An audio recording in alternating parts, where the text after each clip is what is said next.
come up and give us an update on that. And then we'll have a time of questions and answers and then public comment. So good to see you guys. You can just start, Brandon, as soon as you're ready, introduce yourself for the record and just tell us what you know that we need to know. Okay. Good afternoon, Madam Chair, members of the committee. I'm Brandon Gebhardt. I'm the Wyoming State Engineer. And with me is Jeff Cowley, who is the administrator for our Interstate Streams Division. And Madam Chair, previous conversations with you on topics and going through this, I suggested that because of the terrible year that we're having hydrologically around the state, I thought maybe I could provide a quick update around the state, and then we can jump into some of the current events on the Colorado River as part of that as well. Thank you. That would be great. I really appreciate you doing that. So, Madam Chair, just in general, hydrology around the state's been very poor this year. Some parts of our state are seeing unprecedented and historically low hydrology this year. Just this morning, I looked at the U.S. Drought Monitor. The entire state is under some classification of drought. Over 83% of the state is in severe or extreme drought. Luckily, no parts are in exceptional drought as of right now. Some of the drainages in our state continue to be on pace to be the lowest on record. 2002 was a terrible year in Wyoming and probably the lowest on record in much of the state. Looks like we're on pace in some of our portions of the state to track that or even be worse than 2002. And so that's created a lot of work and a lot of water shortage around the state. So I'll kind of go division by division, talk about some of the interstate administration we're doing as well as some of the intra-state regulation. So starting in the southeast corner of the state, Division 1, primarily interstate regulation is under the North Platte. The last meeting, I kind of explained the allocation year and what that means. There's really, when we're in an allocation year on the North Platte, there's really two different time frames that we think about. So the first allocation, and an allocation is determined when the forecasted inflow, again, calculating in carryover storage in the federal facilities, is less than 1.1 million acre feet. That if it's validated, that's an automatic trigger for allocation. And what that means in February, March, and April, essentially the calling right for February, March is either Pathfinder. So all those water users above Pathfinder go into allocation. And then below Pathfinder, the calling right is Guernsey in February and March. And then it becomes inland lakes for the month of April. And so really what that means is we administer to the calling right, and in this case, Pathfinder is a December 6, 1904 priority date. Guernsey Reservoir is an April 20th, 1923. So in those 2 months, those are your calling rights, and we administer water use to that. Then in April, that switches in the below Pathfinder, it switches to inland lakes, which has a 1904 priority date as well.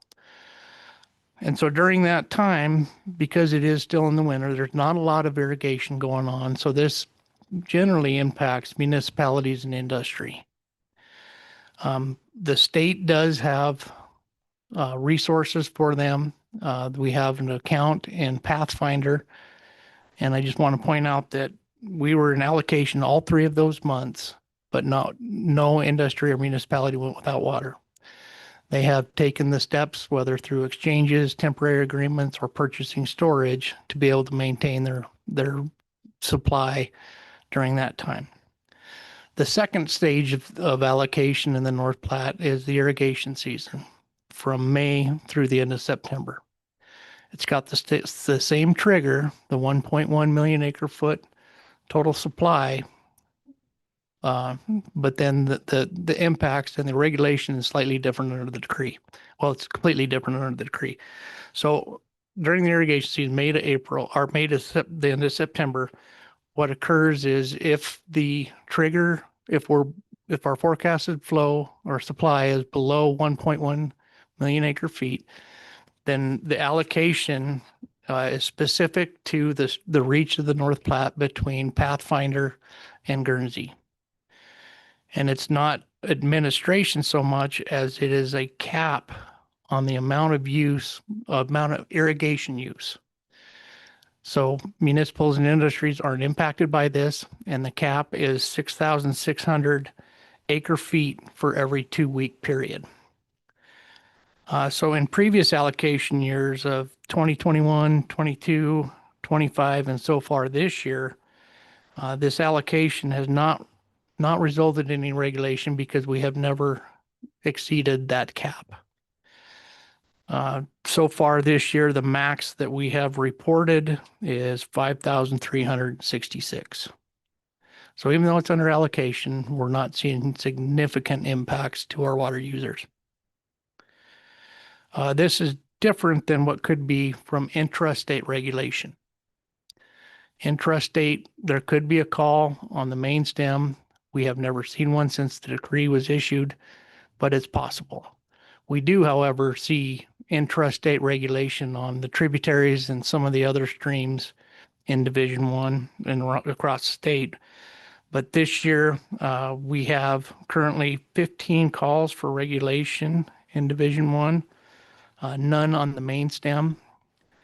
But these calls are affecting 9 different streams. Many of them are tributary to the North Platte. So if a municipality is affected by this intrastate regulation, they can still rely on some of those same tools that they're afforded under the allocation of February, March, and April. They can use storage, purchase storage to offset their potentially out of priority diversion. So that is still available. I think currently the Wyoming account and Pathfinder, the maximum amount is 20,000. It's 20,000 acre foot pool in Pathfinder. Currently, we have about 15,500 acre feet in storage right now. And the last time I checked, and it's been a while, but we had about 3,500 acre feet of that volume contracted to municipalities and industry. Some other notes that I received from my superintendent just yesterday. Many of the reservoirs in Division 1 are at minimum or dead pool. Not a lot of storage this year. Pathfinder Irrigation District, which is a reclamation project that's fed by the reclamation facilities. They received approximately 30 days of water this year, when normally they get between 100 and 110 days of stored water. The Fort Laramie Canal, which is another reclamation project, they only received between 55 and 60 days of water this year, when their average is about 110 days. So about half for them, about a third for the other, for Pathfinder. We also understand that the Guernsey gates will probably be closed around the end of August. This is at least a month earlier than normal, maybe even close to 2 months earlier than normal in some years. I'll jump to Division 2, which is generally the northeast portion of the state. As far as interstate regulation, under the Yellowstone River Compact on May 5th, Montana placed an interstate call under Article 5A of the Yellowstone Compact to fill Tongue River Reservoir. That call affects post-1950 water rights in the Tongue River Basin, and including the reservoirs. So during the call, post-1950 water rights for storage were allowed to continue. We have to, so those post-1950, post-compact reservoirs we're allowed to continue to fill, but we have to account for that. And if Tongue River Reservoir doesn't fill, then our obligation is to release whatever post-50 storage is accrued during the season. So this year, Tongue River Reservoir did not fill. We're outside of the filling season, so Montana lifted the call on June 23rd to fill the reservoir. So we do have some storage in above Tongue River that we'll be releasing to satisfy the call. We've worked out an agreement with Montana that we will make those releases at the end of the irrigation season. We're targeting October 6th for those releases to occur. I'd also point out that Montana is continuing to monitor conditions, and if bad enough, they could place a call on the river to satisfy pre-1950 direct flow rights in Montana. This could result in regulation of any post-1950 direct flow diversions in Wyoming. But we have pretty good communication with Montana, or we keep talking to them, and I believe that they will provide warning if they think they're going to do that. But both states are monitoring the conditions right now. We also have the Belle Fourche River Compact of 1943. Interstate regulation is active on the Belle Fourche River.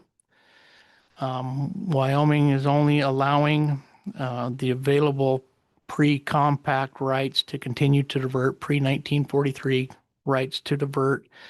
And then through the compact, we also get 10% of the available natural flow. And that is only about 4 CFS right now. So we are allowing and dividing up that 4 CFS among Wyoming users. Intrastate in Division 2, they are currently regulating 15 streams when normally it's about 6 this time of year. The largest diversion on the Powder River, the Sahara Ditch, has such little water available that they're only allowing stock and domestic uses on that. There's just not enough water to irrigate with. I'm also hearing that many of the producers are struggling to provide stock water, as numerous of the low order but perennial streams just don't have water. Jumping to Division 3, for the first time since 2013,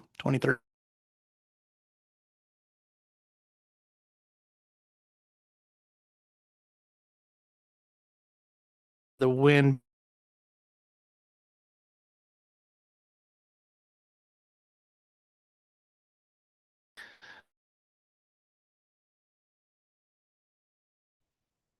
above Boysen Reservoir can contract for storage in Boysen that would allow them to continue their outer priority diversion above the reservoir and mitigate that with stored water from Boysen so that those downstream senior rights are being satisfied. And so there's the accounting of that to ensure that that mitigation is occurring. Those downstream rights also have the opportunity to contract for Boysen water, and I believe many of them have done that this year. Also in Division 3, there are 10 streams in regulation. Some of the priority dates that they're regulating back to are in the late 1880s, which is pretty senior water rights. Most of these streams are regulated during dry years, with the exception of Horse Creek and Dry Creek, which have not been regulated recently. So conditions are pretty rough in Division 3 as well. There's a tremendous amount going on in Division 4. So under the Bear River Compact, we are under interstate regulation. That began on April 17th for the Central Division, and that will continue through the end of the water year, which is September 30th. And this affects water users between Pixley Dam and Bear Lake. This is another automatic trigger that when the flow at the border gauge is 350 CFS or below, or the total divertible flow is less than 870 CFS, is the automatic trigger for that regulation. Just as a data point, the border gauge currently is 58. It's well below the 350. And the total divertible flow is currently 124 CFS, well below the 870 CFS trigger. So Wyoming's allocation is 43%, which is about 53 CFS. 40 CFS of that, of Wyoming's allocation, goes to Idaho. It diverts in Wyoming for water use in Idaho. So Wyoming water users are using only about 13 CFS in that reach of the Bear River. In the upper division of the Bear River, an interstate regulation is triggered when the total divertible flow is below 1,250 CFS. We're currently about 128.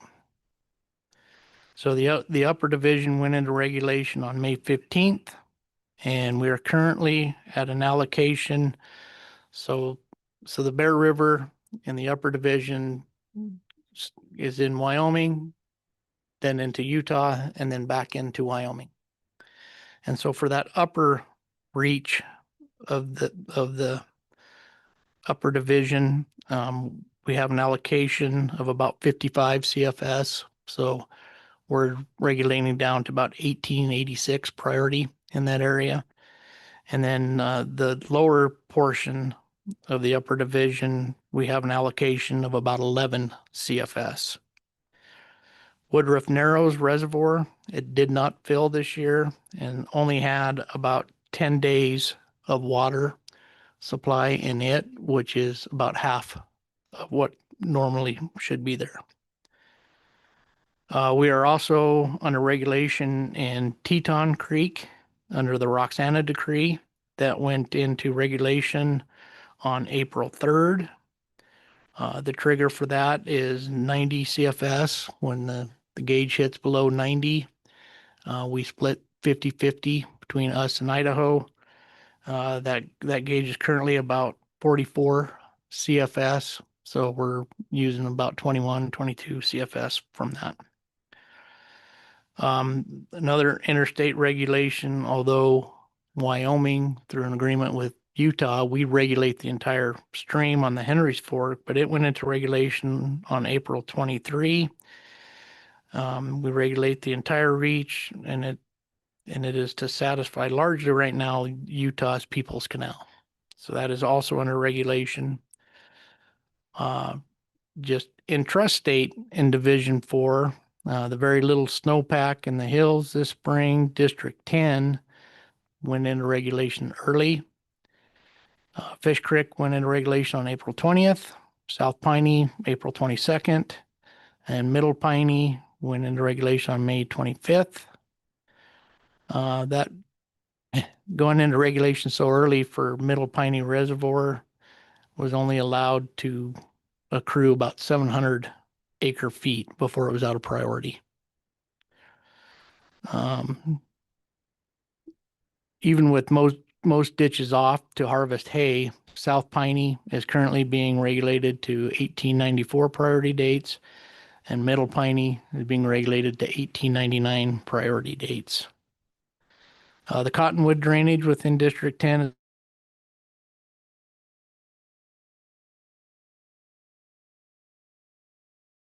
fourth. It remains in regulation to satisfy the calling right with a 1901 priority date. And to satisfy that, the current priority regulation date is 1916. So these are very old water rights that we're regulating to.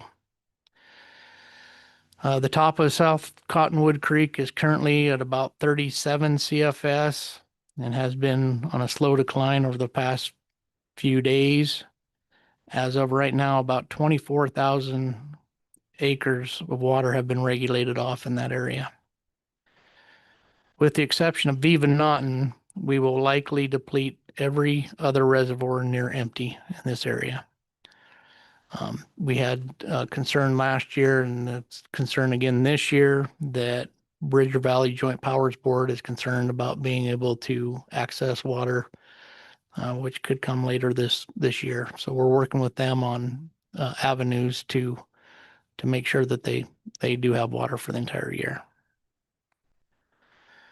I'll jump into the Colorado River update. I think that's what most people want to hear the most out of, but I do think it's important to recognize that our entire state is suffering this year. It's a tough year for all of our water users. Colorado River is no better. The hydrology this year, the snowpack in the basin was at historic lows, only about 58% of average. The inflow into Lake Powell is the second worst on record at about 3.5 million acre foot, about 36% of average. Storage is at record low levels. Lake Powell is at 23% of full. But I want to make a point that when you think about Lake Powell, because of the critical elevations for hydropower and just being able to operate the dam, at that level, there's only about 1.7 million acre foot available to release. Lake Mead is only at about 27% full. It has access to more of that than Lake Powell does, so about 27% is available there. But another data point, the 10-year flow at Leaf Ferry will be around 81.5 million acre foot at the beginning of the water year 2027, which is October 1st of 2026. Water year starts on October 1st. The lower basin believes that it's entitled to about 82.5 million acre feet under the 1922 Colorado River Compact.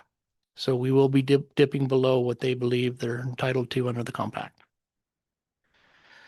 If you remember in May, I think we discussed the DROA, Drought Response Operation Agreements, with this committee. At that time, there was a projected hole in Lake Powell of about 2.1 million acre feet. So there's two levers that you can control to protect that critical elevation. That 2.1 million acre foot was below elevation 3,500, which is the critical elevation in Powell. So the two triggers you have is reduce releases and put more water in. So under some of the authority gained in Article 6E of the 2024 Supplemental EIS for Lake Powell, they reduced the flows from Lake Powell from 7 million acre foot down to 6 million acre foot, and then coupled that with the DROA release, which this year is from Flaming Gorge. We would also consider the other reservoirs, Blue Mesa in Colorado and Navajo in Mexico, but they did not have available water to contribute to that DROA release, but we'll continue to monitor that. So the projected release on April 21st, the UCRC voted to approve the 2026 DROA operations, which recommended to the Bureau of Reclamation a release of between 660,000 acre foot and 1 million acre foot of additional water from Flaming Gorge on top of what it would have normally released. We are projecting that the additional million acre foot will come out of Flaming Gorge this year between May 2026 and April of 2027. At about mid-July, they had released about 239,000 acre foot under that DROA agreement. And then throughout the rest of until April of next year, the rest will be released. What that means to Flaming Gorge is we're projecting an elevation of about 5991. What that means is that 3 of the 5 of the boat ramps in Wyoming would be inaccessible. That includes Anvil Draw, Firehole, and Brennegar Crossing. It will not render the Utah boat ramps inaccessible, though, at that elevation.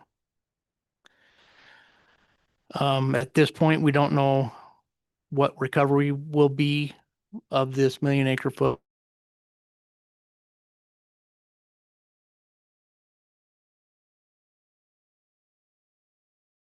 recovery could be. And I do, because it's been questions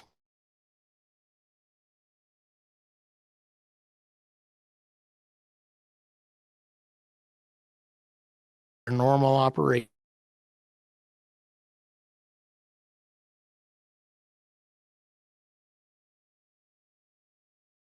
with driller release. So current activities on the Colorado River,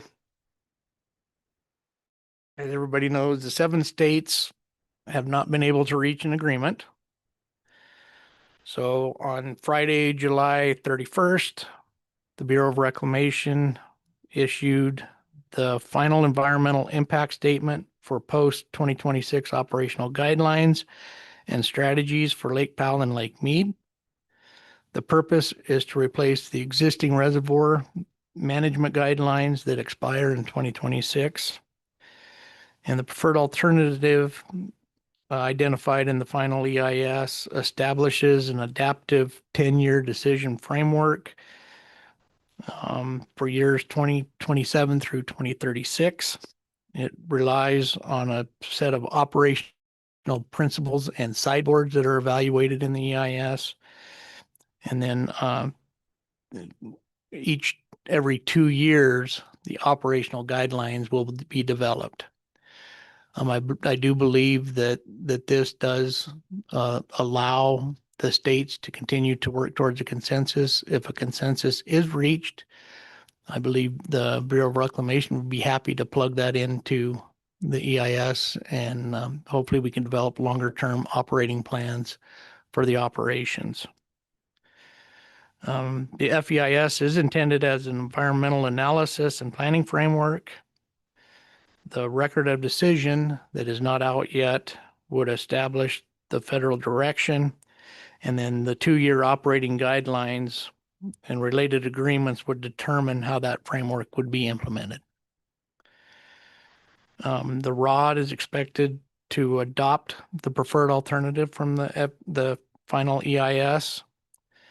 The 2-year operating plan for 27 and 28 are expected to be issued at about the same time as the record of decision.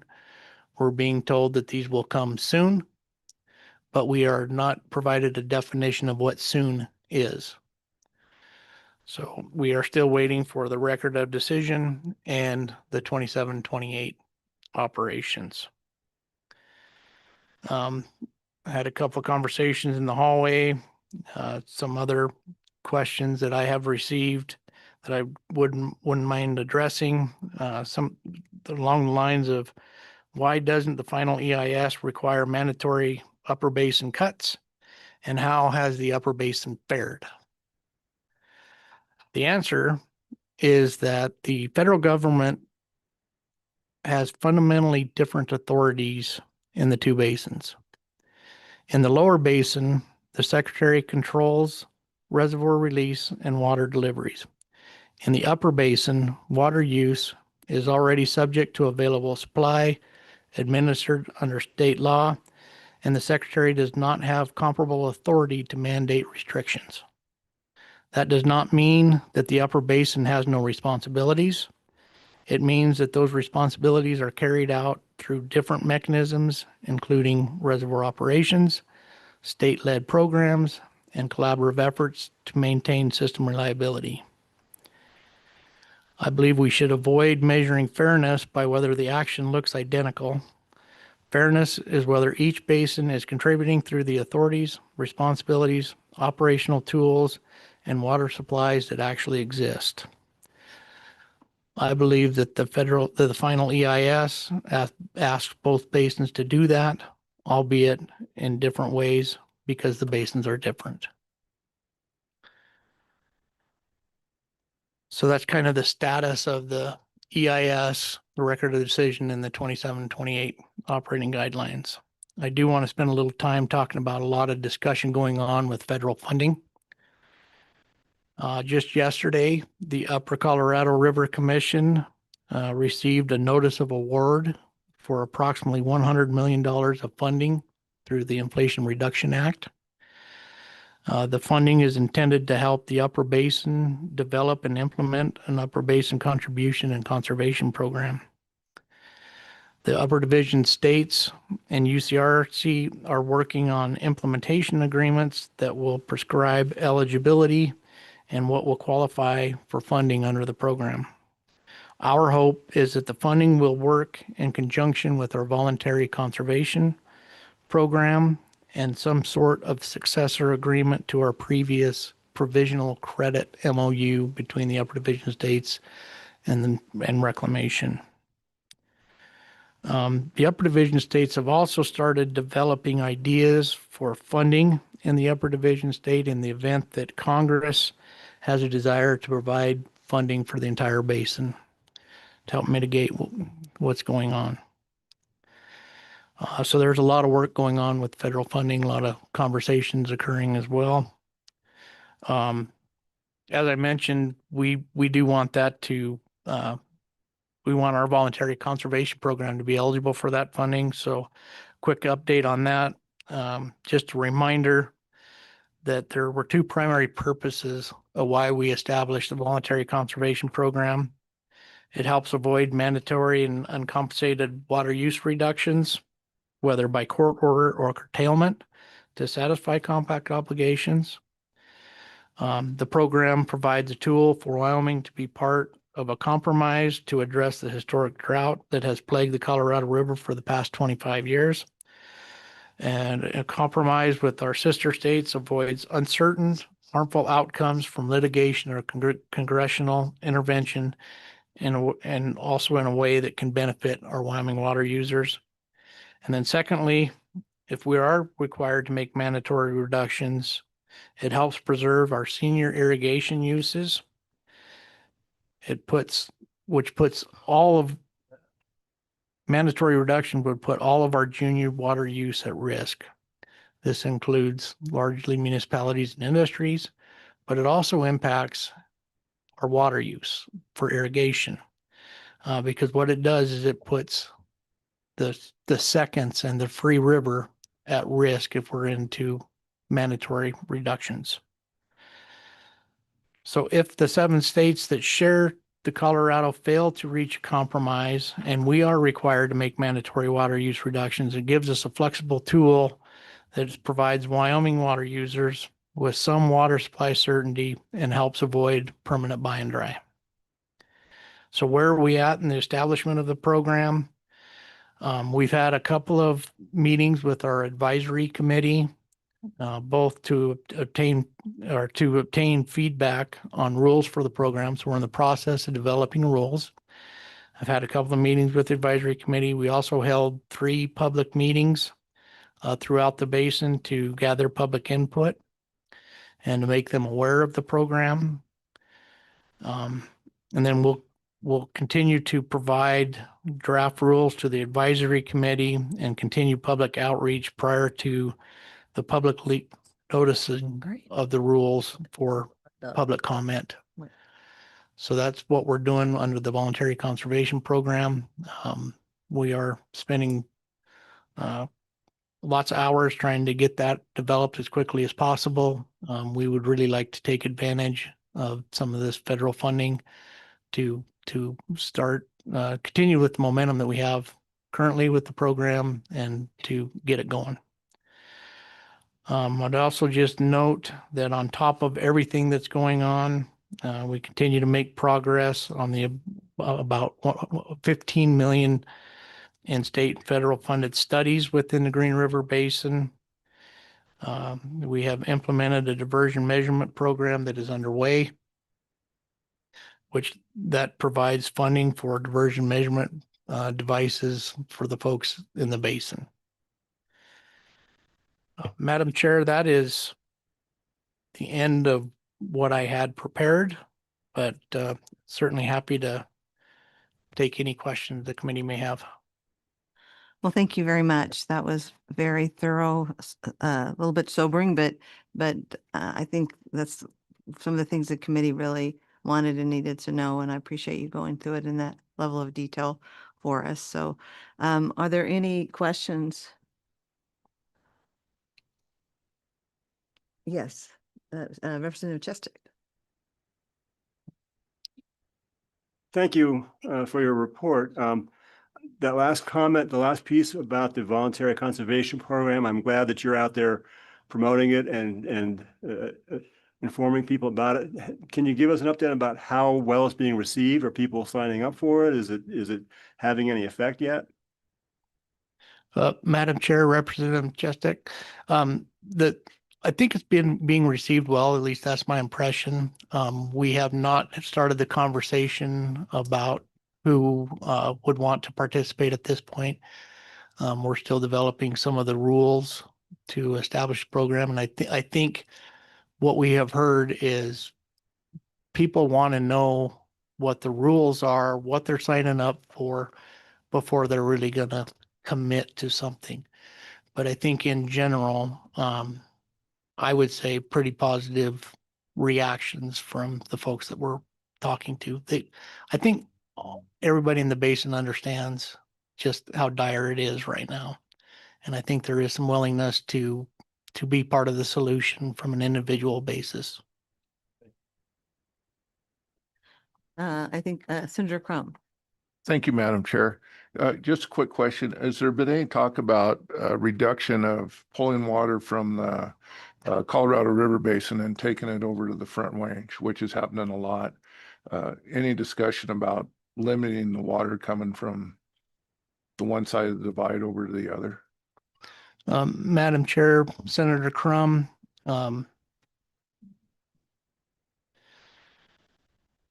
we not specific moratoriums, if you will. We do have an application in our office. We've had it for quite a while. I think you're familiar with the application. It's been around for quite a while.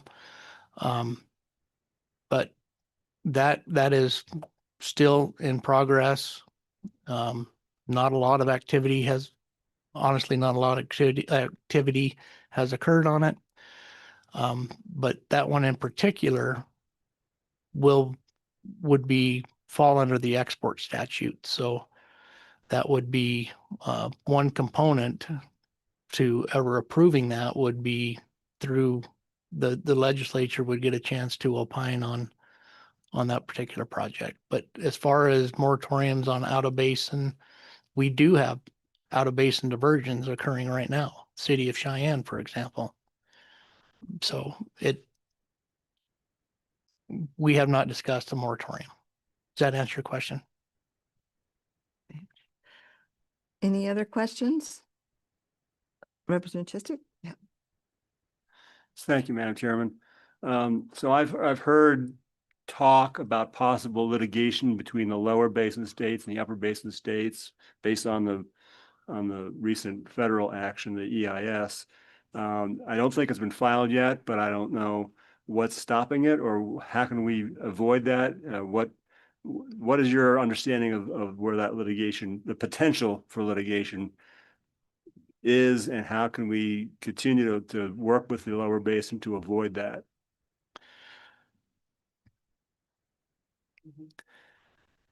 Madam Chair, Representative Chestick, there is in the press, you do hear, I think each state would say, we will defend our rights. Some say it louder than others. To answer your question of the best way to avoid it, the best way to avoid it is to be able to get to an agreement among the 7 states. Wyoming remains wholly committed to that. I truly believe that a 7-state agreement is much better than litigation or congressional intervention. We will continue to try to work with our lower basin partners.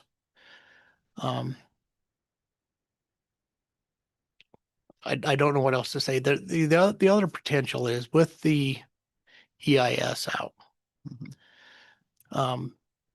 Anytime an EIS comes out, there's potential for a whole host of folks or people or organizations to file suit on the EIS.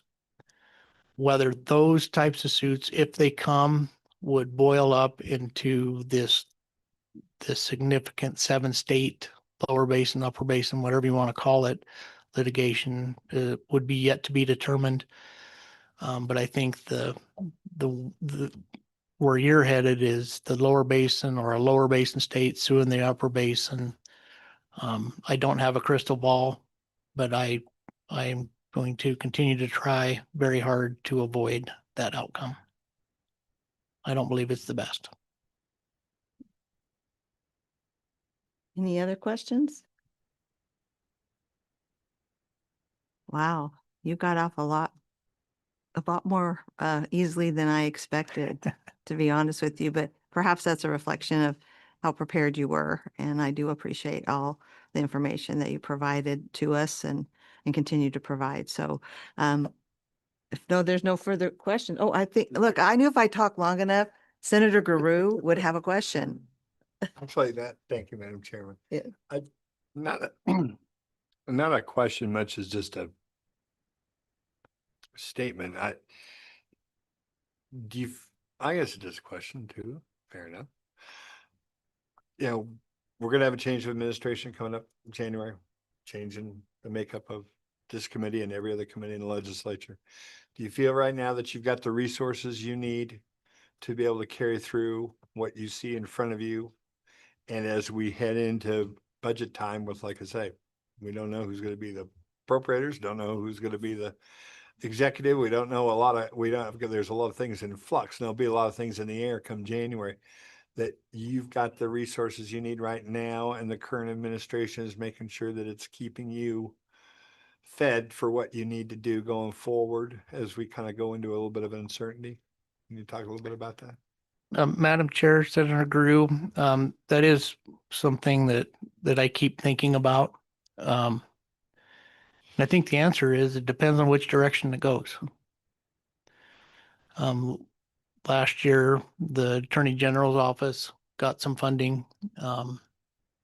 If it goes the wrong way, that funding won't be adequate. I think it's adequate for now.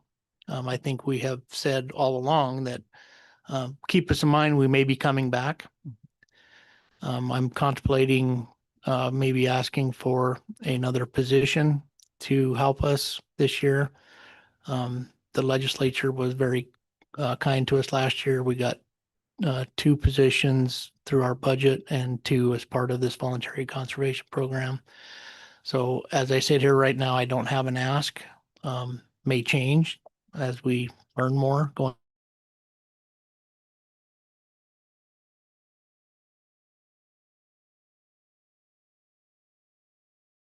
We won't hesitate to ask. Great. Any other questions? All right. I will say again, thank you. But also, if there's some intervening factors that happen between now and our November meeting, we would love for you to come back. And so we can, really keep up to date with some of the changes and, as we're thinking about what might happen and happen. So just appreciate you being available always for us. So thank you.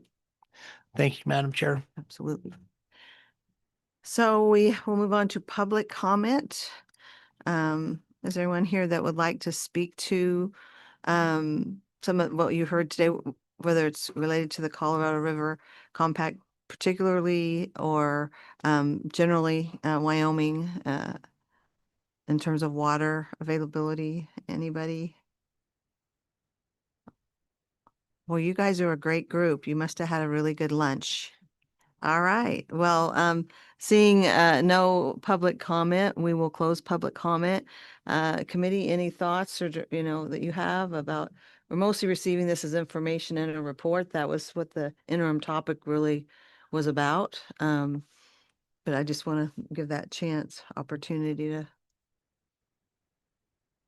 All right, well, with seeing none, we will move on to the next topic. We are ahead. Hopefully, I think we have everyone here, though, that we need here for the next topic. So we're going to move on to the stormwater infrastructure. What we're going to do is we did have for those, just kind of for the record, I did create a work group that included many stakeholders on this issue of the stormwater and then a couple of legislators. And Senator Crum had a bill last session, so he's going to come first and talk a little bit about the work of the committee, and then we're going to have LSO come up and go walk through the proposed bill draft with us, and then we're going to hear from Mayor Murdoch here, and then before we do public comments. So I think we'll do it that way, and we'll kind of move on. And I think well.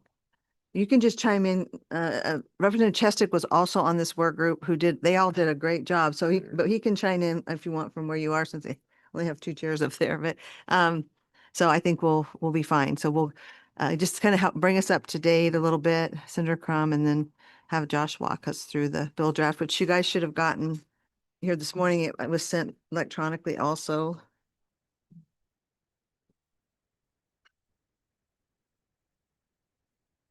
You can go ahead, Senator Crum, and identify yourself. Thank you, Madam Chair. Gary Crum, Senate District 10, Albany County. Want to start off on the stormwater drainage runoff plan. We had a committee that was put together by this Select Water Committee and worked really, really hard over it since our last meeting. We've met 3 times and had some robust conversation, and I believe we've come up with a really, really good plan from where we were 60 days ago, and did a lot of hard work. Members of our committee were Ashley Harpstreth from WAM, the director of WAM, Mayor Matt Murdoch, the president of WAM, as well as the mayor of Pinedale, Leanne Ryder, the Cody city manager, Justin Farley from Advanced Casper, which is their economic development, kind of representing the business community on this group. Jennifer Wade from the city of Laramie brought a unique perspective to us as a frontline person dealing with the finances and how actually stormwater works, and was a great addition to our committee. Tony Stritt, I'm going to mess up your name, Tony, I'm sorry, Tolstritt from Cody, the city manager of Cody. It was invaluable. And then, of course, Mike Stamp from the University of Wyoming participated in our discussion and really brought their perspective from not only the university, but the public sector on how this whole thing affects them.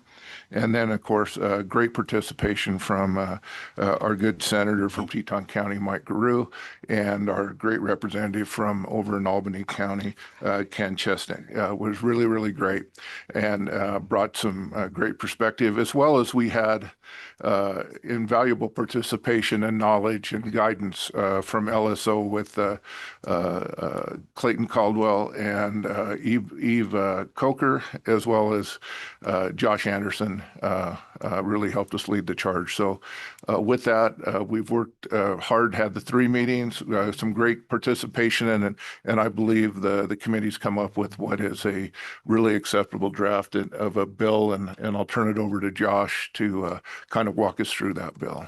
Thank you. Go ahead, Josh. Thank you, Madam Chair. Josh Anderson, LSO. So yeah, you should have in front of you 27 LSO 15, working draft 0.7.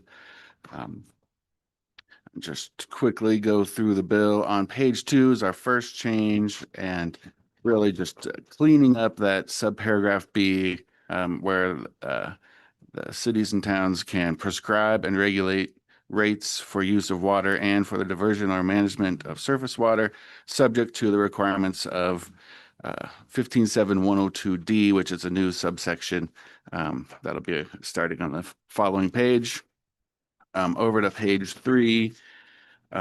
First, an amendment to the existing subsection C, relating to the repayment of funds solely from revenues generated by an enterprise.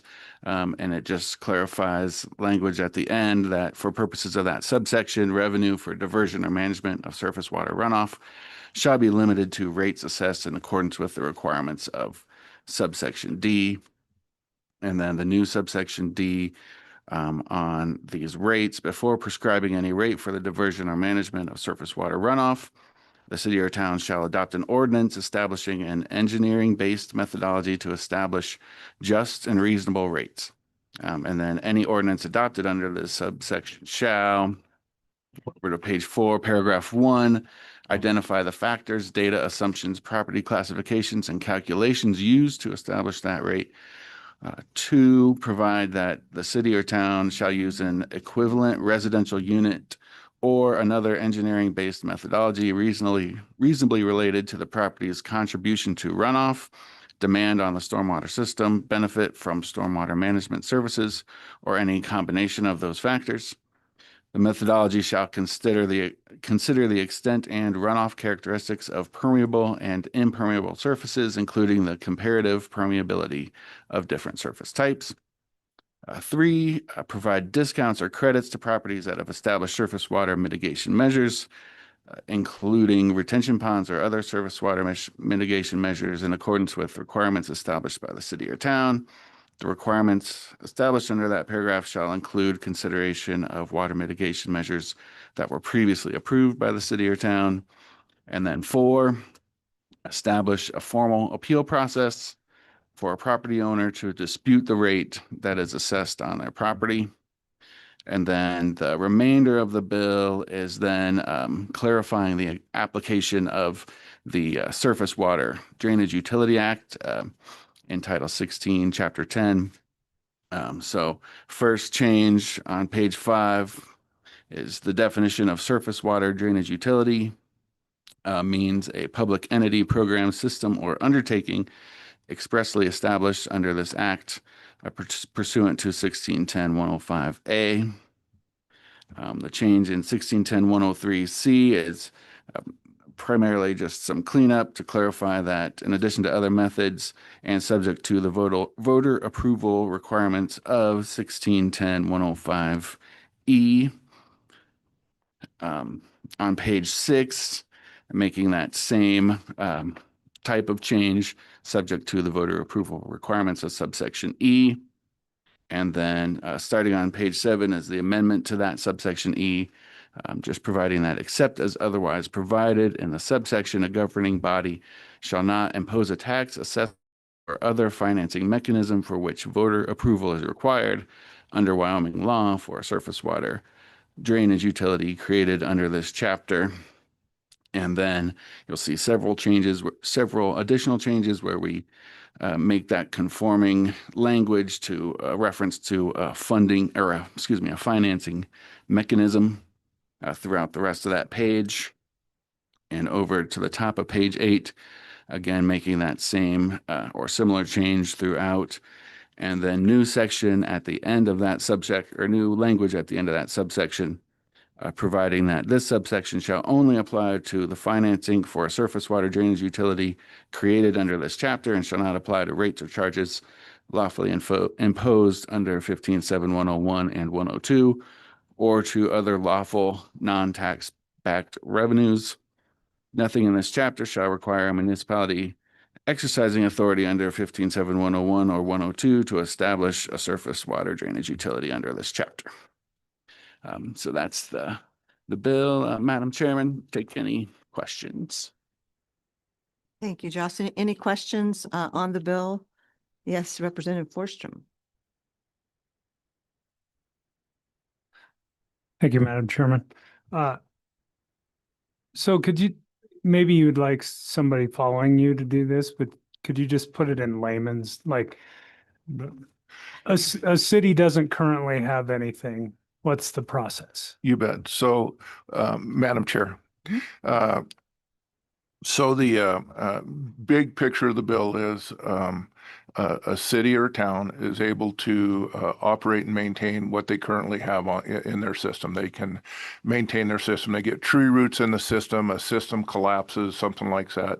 They can maintain their system. They also, it's very clear that they can go out and get grants from the federal government, from the state government, from another source, and use them to maintain or upgrade or add to their stormwater drainage system without going to the voters. But if it's a process where they would need to, I'm going to use a term that's probably not exactly right, but understandable, a big capital construction project like a sewer treatment plant type thing, stormwater sewer treatment plant, then that would be a voter type action that would need to take place. And that could be either funded in the state through a bond issue or through a six penny, something like that. But basically it allows for the maintenance of systems and the city and town could charge a reasonable and customary fee, which there's case law around that, what is reasonable and what is not.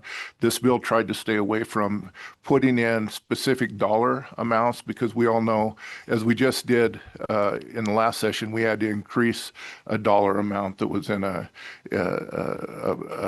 section. So we tried to stay away from specific dollar amounts, and what is appropriate in a small town like Pine Bluffs may be different dollar amount than what's appropriate in a city like Cheyenne. So we try to stay completely away from dollar amounts, but that reasonable and customary language in here, a lot of case law around that on what is reasonable and customary. And I know Senator Guru or Representative Chestnut could maybe clarify a little bit more than that, but that's the big picture of the bill. And I'll first we'll just see if Josh wants to add anything, and then we'll go to the two, Representative Chestick and Senator Guru as well. Sorry, Madam Chair. Yeah, I think that was a great explanation. I think the bill essentially clarifies how cities and towns can set these rates, and then essentially anything that can't be funded by those rates would likely need to go to the voters for approval. Okay. Senator Guru, Thank you, ma'am. who I want to apologize to. I forgot to mention that you were on the committee, and it's not that I forgot about you, but No problem, Madam it is Chair. after lunch, so. To also help illustrate and just add on to what the good senator was saying, Ms. Representative, I think some of the more salient pieces on page 3, line 19, the asking the cities to come up with a model ordinance was a key piece of the work that the group did. So basically, what this bill is doing is clearing up the ambiguities in section 15 and 16, and also providing, with this model ordinance, then we can take a look and see the cities and towns have promised that, certain things will be in that model ordinance, and it's coming, and we've seen pieces of it, so we're feeling good about that.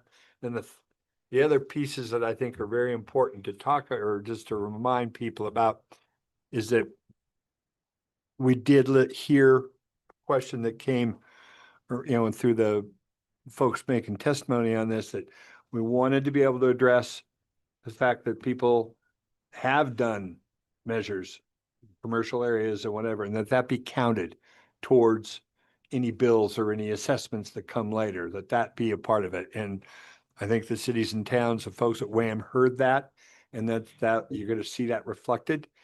And it's reflected here, and it's also going to be reflected in this model ordinance. The third leg to what I call the three-legged stool of this bill, model ordinance, the other piece is going to fall probably to us in the legislature to do some sort of way to fund cities and towns in a gap between the time when this all takes hold and funds become available that they're raising on their own in their own enterprise funds, but to be able to address any concerns that are happening right now on the ground.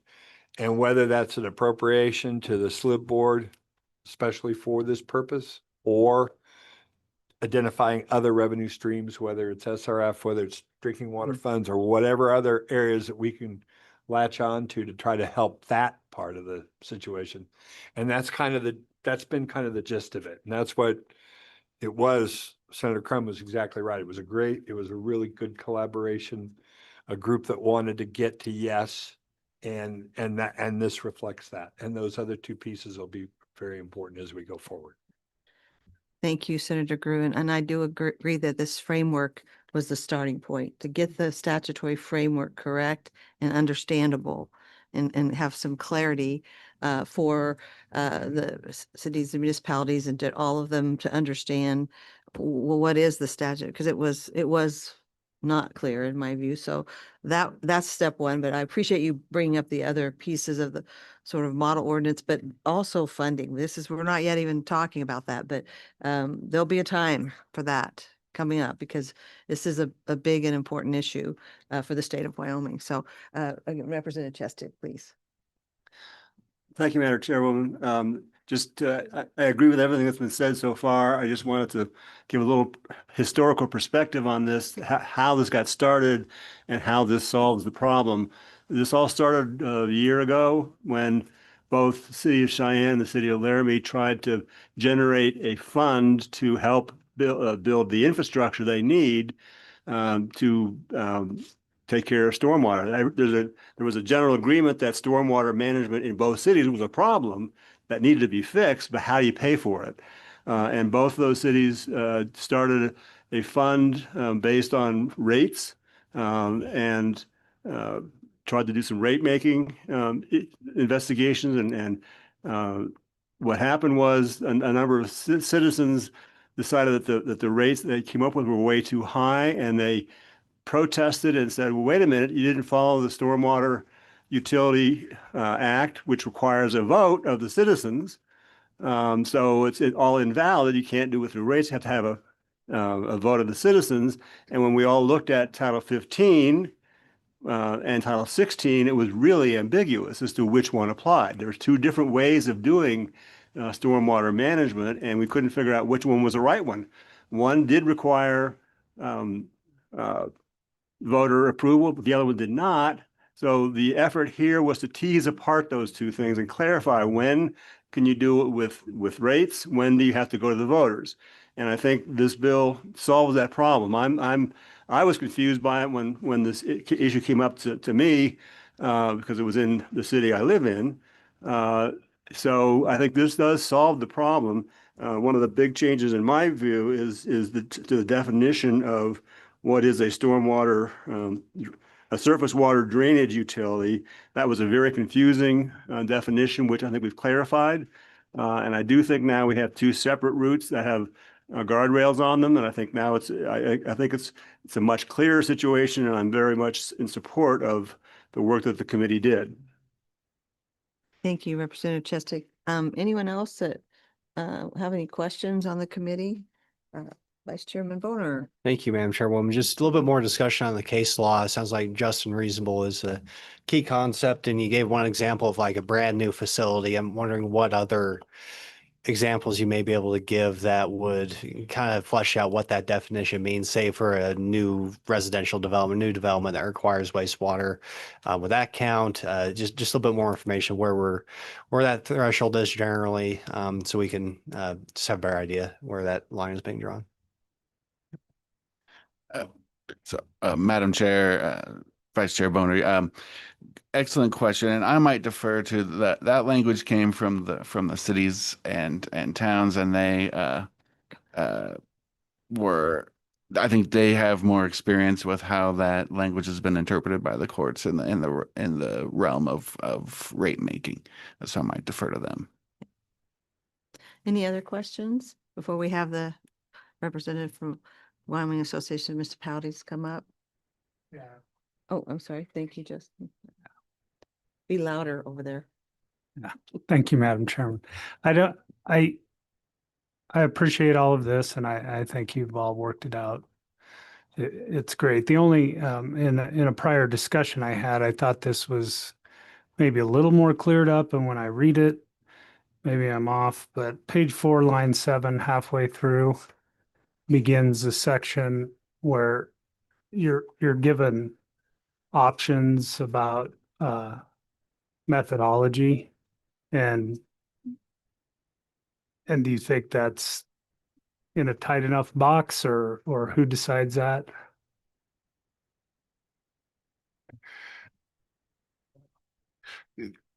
Madam Chair, Yes.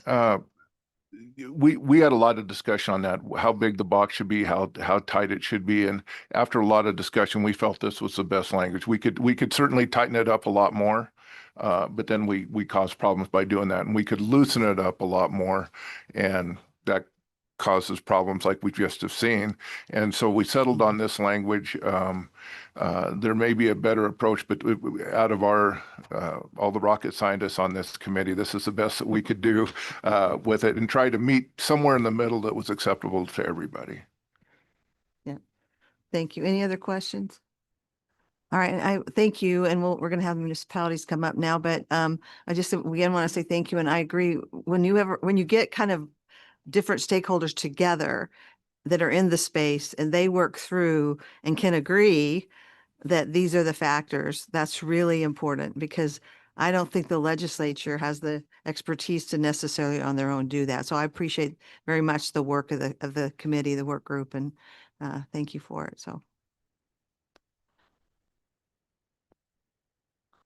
Mayor Murdoch and others. Pull up a third chair. Everybody can join the party.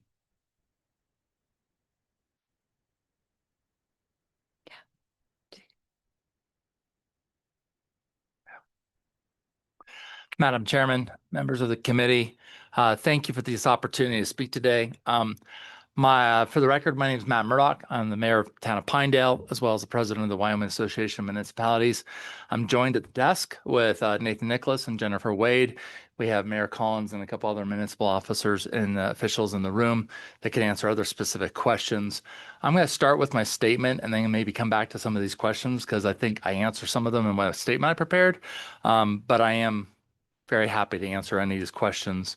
I'd like to begin by thanking the working group, LSO, Senator Grew, Senator Crum, Representative Chestek, WAM staff, Mr. Stamp, the University of Wyoming, and the municipal representatives who worked through this issue carefully. As Senator Crum said, we had 3 meetings, and I think we all worked really well together. It was a good process. We did not all come to the discussion using the same language, but I think we have arrived at a much clearer and much more workable framework. The central issue has always been how to preserve lawful municipal authority to manage stormwater while also respecting Wyoming's requirements for voter approval where voter approval is required.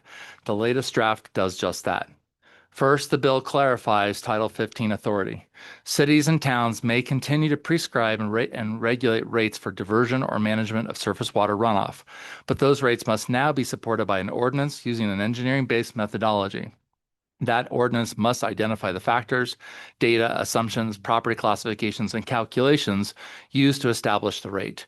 It must consider runoff contribution, demand on the stormwater system, benefit from stormwater management services, and the runoff characteristics of permeable and impermeable surfaces. Second, the bill adds important safeguards. It requires just and reasonable rates, credits or discounts for surface water mitigation measures, consideration of previously approved mitigation, and a formal appeal process for property owners. Those are meaningful guardrails that help ensure that a stormwater rate remains tied to the service being provided and the burden placed on the system. I also want to note that just and reasonable is not a new or unfamiliar concept in Wyoming rate setting. It is familiar language in the public utility context. It does not mean every property pays the same rate. It means the rate should have a rational and transparent relationship to the cost, demand, impact, or benefit being addressed. For stormwater, that is exactly why the bill requires an engineering-based methodology, credits, and appeals. Third, the bill clarifies the relationship between Title 15 and Title 16. A municipality using ordinary Title 15 authority does not accidentally create a Title 16 surface water drainage utility. A Title 16 utility must expressly be established under that chapter. That distinction is important, as we've all noted, for municipalities that simply need to maintain streets, culverts, ditches, drainage facilities, detention ponds, and stormwater systems in a responsible way. Fourth, the bill clarifies the election trigger. It does not eliminate voter approval where Wyoming law requires it. Instead, it ties voter approval to the financing mechanism being used, a tax, assessment, revenue bond, general obligation debt, or other financing mechanism that requires voter approval under Wyoming law. At the same time, it makes clear that lawful Title 15 rates and other lawful non-tax-backed revenues are not swept into the Title 16 election requirement simply because the subject is stormwater. In addition to the bill draft, WAM has also worked on a model ordinance. That model ordinance is intended to serve as a template for each city or town to review, adapt, simplify, or build upon based on its own local needs. It is not a statewide mandate, not a required rate schedule, and it's not a substitute for local engineering judgment. It is a practical starting point for municipalities that want to implement this statutory framework responsibly. The model ordinance walks a city or town through the core pieces this bill now requires: adopting an engineering-based methodology, identifying the data and assumptions used to establish the rate, considering permeable and impermeable services, and providing credits for mitigation measures, establishing an appeal process, limiting revenues to stormwater-related purposes, and making clear whether the municipality is acting under Title 15 or expressly created a Title 16 surface water drainage utility. I also would like to recognize the technical support we have received from the International Association of Plumbing and Mechanical Officers and the American Rainwater Catchment Systems Association, IAPMO and ARCSA. They submitted a letter on June 10th to this committee encouraging Wyoming to pair a durable funding framework with demand-side cost reduction. In other words, helping reduce the amount of stormwater that ever reaches the municipal system. Their recommendations focus on optional technical tools, including ARCSA 78, which addresses stormwater harvesting systems, and ARCSA 63, which addresses rainwater catchment systems that can reduce runoff at the source. Since then, they have continued to work with WAM on optional model ordinance language and a technical appendix that municipalities may use for credits, on-site mitigation, inspection, and maintenance standards. That support is helpful because it keeps the statute focused on the legal framework while giving towns and cities practical technical guidance that they can adapt locally. I think the result before you was a strong compromise. It protects ratepayers with transparency, engineering standards, credits, and appeals. It protects voter approval where voter approval is legally required, and it protects municipalities from uncertainty that has made it harder to plan, finance, and maintain essential stormwater infrastructure. On behalf of WAM, I appreciate the work that has gone into this from every member of the commission, and I believe that we are substantially on the right path. And thank you. And I can address any of the questions if that would be helpful. Thank you. If any additional questions, I think you've addressed some of the ones that were already asked, but I try. if you didn't feel like you got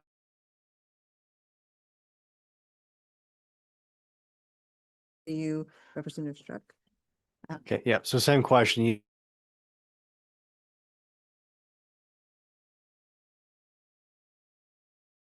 So where that may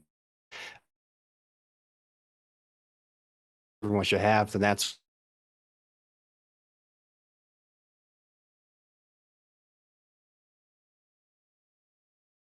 I mean, we're going to be looking at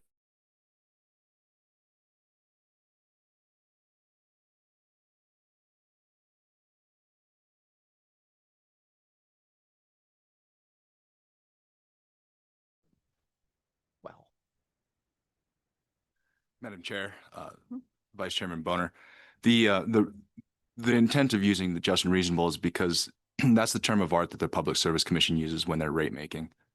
We wanted to be consistent across the board when you talk about rate making, even though Title 15 isn't a utility. We wanted to be consistent there, and that the PSC has decades of case law and precedent behind it when it's rate making and what's just and reasonable. And when you talk about capital expenditure for future projects, the way that ties in is what the PSC says is used and useful, right? So you're not going out to build the Taj Mahal for Big Piney, right? Make sure that the rates that are being charged are for infrastructure that's used and useful. And I think maybe that answers your question on how it ties in for future CapEx, large construction projects. And again, I think the distinction here being between Title 15 and Title 16 is the funding mechanism that requires votes under statute. But still, we wanted to tie Title 15's rates to what's already established in terms of rate making with utilities. And then that ties back again to the engineering-based model. So the just and reasonable rates have to be tied to a scientific model in order to justify the rates. Otherwise, we're not just pulling out numbers and arbitrarily assigning, Walmart thousands of dollars in rates to offset the house next door would have no rate. So that being the intent. Follow up? Absolutely. Go ahead. Okay, so maybe I'll try from a different angle with Title 16. Is that, what would be the advantage then to a municipality to go the bonding route, or, you know, if the financing mechanism is a key determining factor, why would you ever do that if you could just raise rates so long as there's just not, as long as it's thoughtfully done, it seems like there's no real limit. And so why would anybody establish a utility that would require voter approval? Is there some advantage to doing that, I guess? Yeah. Um, For the record, my name is Jennifer Wade, and I am the Assistant City Manager, CFO at the City of Laramie. Through you, Chairwoman Lawley, to Vice Chairman's question, I think the example in Laramie is a really good place to maybe just explain how we think the language we've proposed will protect the consumer, because that's really what we're talking about here. And so the question is, how do you determine that just and reasonable? Well, we understand through the Public Service Commission that there is a lot of guidance, but then when you put the boots on the ground, what is reasonable really is key. I was able to find some very interesting studies. Western Kentucky University, I don't know if you guys have read their report. They actually compare stormwater drainage functions from all over the US in a once-a-year report. And so you can see that there's lots of ways to make these rates. My understanding is that you can develop, especially in stormwater, systems that are highly fair, meaning they attribute the same value to every maybe equivalent unit of property. And then there are rate systems that are a compromise. And those rate systems are systems that are fair and reasonable because they recognize that the level of service a community wants is going to vary, and the appetite of those local ratepayers are going to vary based on the services that they're willing to provide. And so your local community, your local councils are going to be the folks that are vetting what your local community can pay for with rates. We saw this in Laramie, right? We were trying to pay for too much infrastructure with those rates, and our local population protested.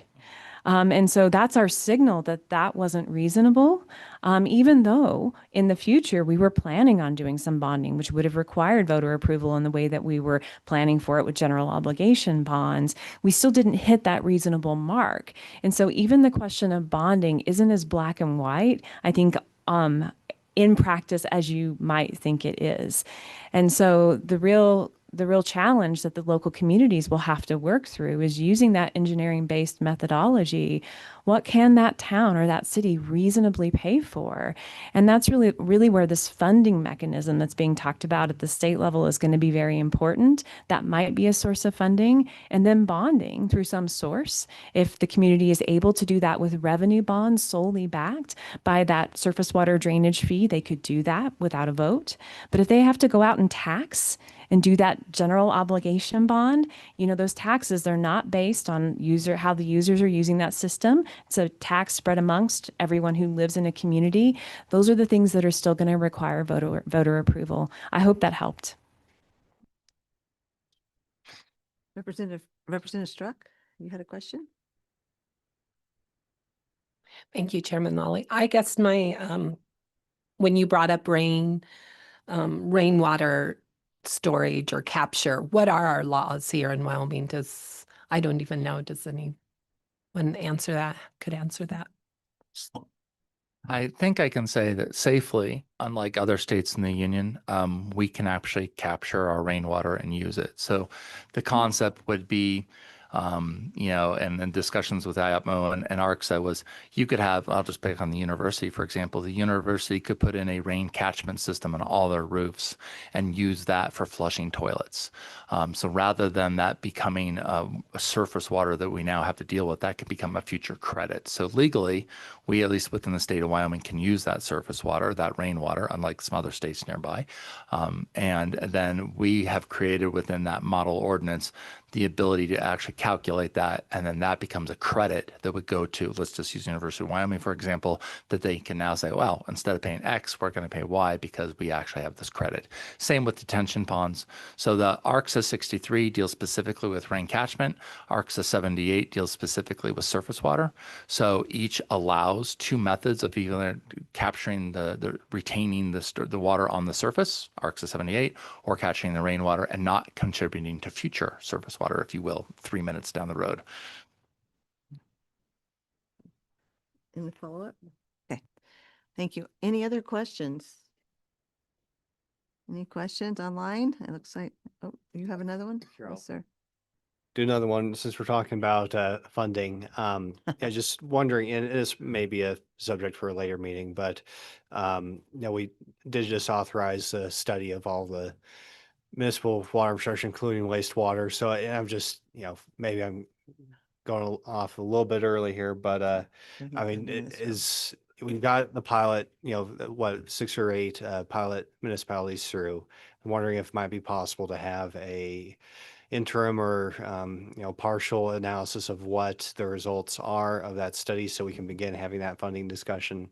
So we can begin to kind of wrap our minds around what that may be. Do you think that's going to be possible at all before next session? Before next session, Yeah. we can try. Yeah, I think it's reasonable. I do think that understanding this situation, every community is different, and I think the other element that's complicated is, I'll just use Pinedale as an example. We're growing, so our problem's becoming more complicated than it was 5 years ago. And so what we're looking at today compared to what we looked at 5 years ago is different. And so having that study, having that data, looking at how the Shoshones, the Pinedales, the Cheyennes, the Caspers, the Gillettes all deal with this would probably be very useful. Well, with that, I would just say that if you find it feasible to do some sort of interim snapshot, let me know and we can schedule you guys to come back and provide that to the committee. Go ahead. Yeah, ma'am, Chairwoman, I think maybe state lands and DEQ would probably have a pretty good input on that too. So Yeah. we'll figure it out. But Yeah, definitely. But I do think that's important that we've done the same thing with irrigation infrastructure, kind of begin to assess the need, and hopefully we can, I always thought we shouldn't wait till 2030 to have that discussion for municipalities, that we have to get everybody caught up. So, yeah. Agreed. But this bill will not have an appropriation in it. So we are a little bit ahead of schedule, but my point was if we can get some information earlier. Madam Chairman, through you to Vice Chair Boner, I appreciate that, because I do think understanding gives us the ability to think ahead and start beginning solving tomorrow's problem today. So thank you for that consideration. Great. Anything else? All right. Thank you guys so much. We're going to move on to public comment on this, on the bill draft and this topic.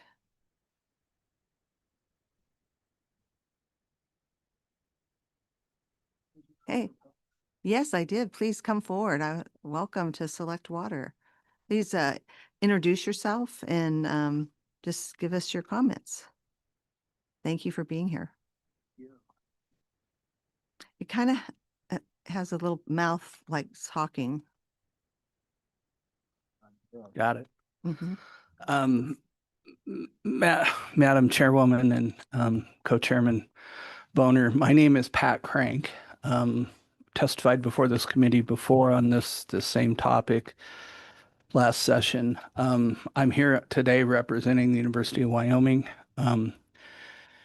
And let me start with, I guess, last year when I testified before this committee, I told the committee, and I still believe this is true, the law that exists today requires an election for any fee, tax, whatever you want to characterize it as, to be imposed for surface water drainage management or for surface water drainage management.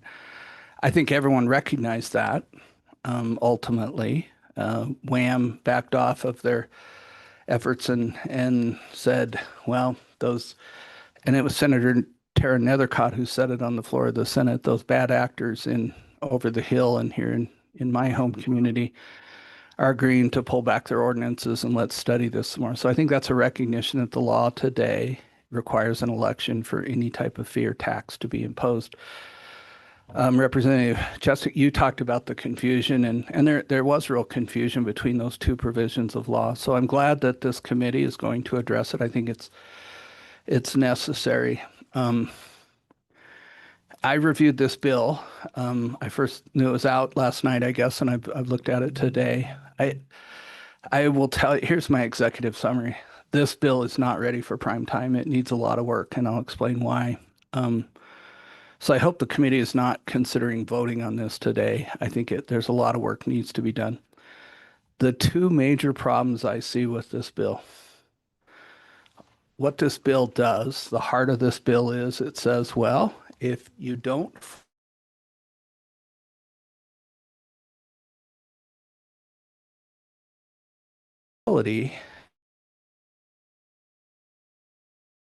that in front of the vote, this water drainage utility, then those fees that entity, which is just a subset of city government, will charge would have to be put to the voters. So it carves out the voters' approval of these fees. That's a policy call. If the current law says it has to go in front of them and the voters need to approve it, if the legislature collectively decides you don't want to do that, that's your policy call. That's why we elect you. I have personal opinions on that, but they don't mean much. So, I mean, so I won't express them unless you want to know my opinion. And so then the problem I have is if this bill were to become law, Laramie and Cheyenne could do exactly what they did in passing the ordinances that, UW challenged in court. That lawsuit's still pending. Private landowners challenged here in Cheyenne. Those lawsuits have been dismissed pending this interim study and a potential change of the law. But go back and read it. I mean, Laramie and Cheyenne could pass the identical ordinance that they passed before that they withdrew. Those ordinances had some form of engineering study. I know both entities, I think, hired some type of aerial surveillance to fly around and measure impervious surfaces. And then they decided, here's the fees we need to do what we want to do with surface water drainage. Understand that concern on behalf of city councils. And then they impose that ordinance. So this idea in this bill that there's this new engineering study and it's identical to what those two entities did when they passed the ordinances that have now been withdrawn. So that troubles me that we've gone through all this work. We've had all this thought. We've had a lot of really smart people, and I commend this committee and the subcommittee for trying to come up with something. But we've had all that discussion, and those two entities could still do exactly what they did before. I don't, just and reasonable. I think there's some questions from the committee. That is horribly vague and ambiguous. And if we're drawing on PSC law and PSC experience, it occurs to me in my life experience, every time Rocky Mountain Power, any entity, Black Hills Power, wants to impose a rate increase, it's a year to two of haggling, and we have a consumer affairs division to come in and represent little folks like us who pay power bills, and so the just and reasonable standard doesn't add anything to me. If you want to say what cities can impose fees for and what bigger projects might require voter approval, then say it. Don't rely on vague and ambiguous language like just and reasonable in the statute, because that's subject to dispute and it solves nothing. During the last session, what Wham was saying vociferously and frequently was, and Wendy Schuler expressed it, Senator Schuler expressed it better than anybody I heard. She said, Evanston's been doing this for 40 years and we charge $5 a month or something like that. And we need that to maintain our existing substructure. Let us do that. And we'll give all that other stuff, the bigger expenditures, the more dramatic expenditures or projects, to the voters. This bill does not do that. As I go read that draft ordinance that someone put together and is shared with the committee, it says you can impose these fees for construction. I mean, you can impose them for anything. It's not maintenance of the existing infrastructure. And I understand that concern. I think that's a valid concern. Cities have these stormwater systems that are aging out, and They need to clean their ditches. They may need to repair some pipes.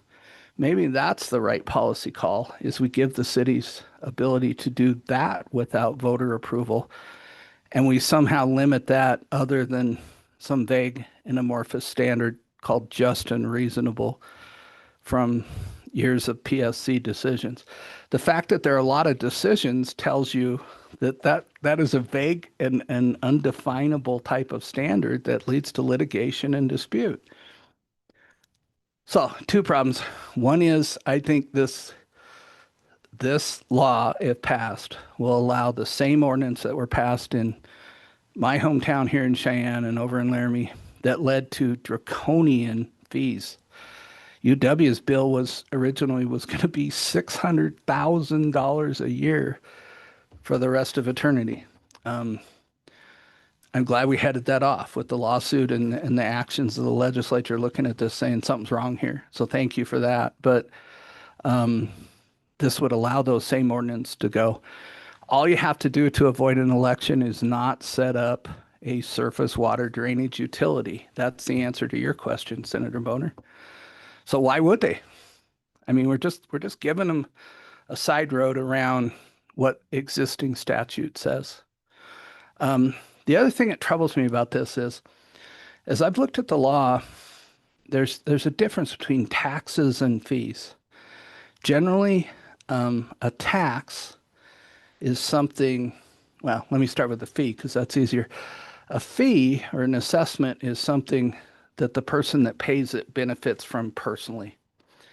So I have an office downtown and I'm hooked to the city water system and I receive potable water and I can flush my toilets and I can drink the water. I receive that direct benefit, and so I pay a fee for that. My sewage rates are based on the use of potable water I use, so I receive a direct benefit that my sewage goes to the treatment plant. So I pay a fee for that.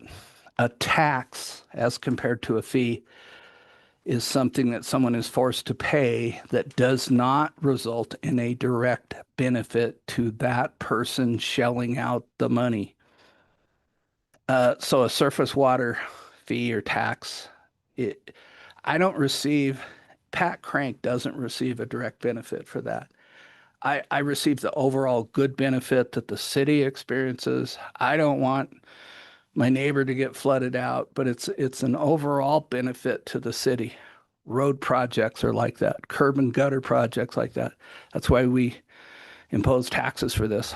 I believe that a surface water drainage utility fee is not a fee, but it's a tax. So then let's just go one step further, and then I'm going to shut up and answer questions, hopefully.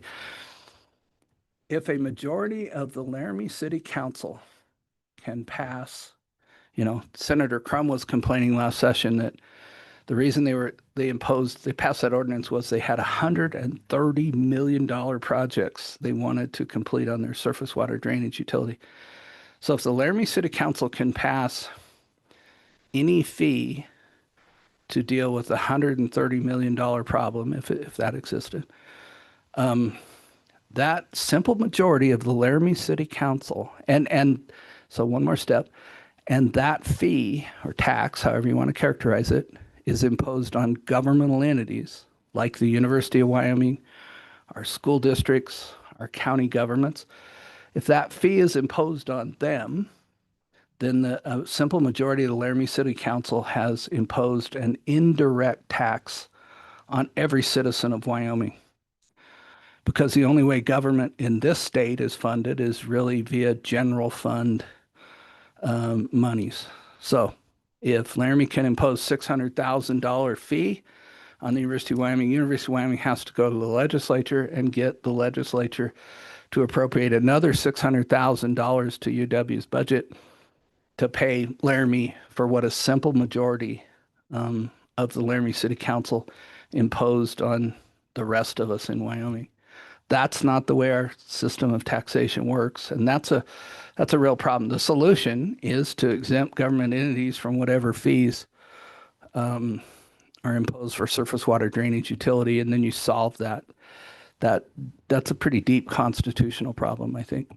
So, great work. I'm glad people as smart as you are studying this. I think it's a great effort, but this bill is far from prime time. We need to limit the fees that can impose without voter approval somehow. I don't think we can impose it on governmental entities, but that's a bigger fish to fry maybe. But at the very least, we need to make sure that Laramie and Cheyenne cities can't go back and just impose this massive fee under something called just and reasonable standard. I'd be happy to answer any questions you have, Madam Chairwoman. Thank you, Mr. Crank. First of all, I just want to clear up the record. I'm kind of a little bit confused. You said you represent University of Wyoming. I'm their lobbyist, I guess would be the best way to say it. Okay, appreciate that clarification.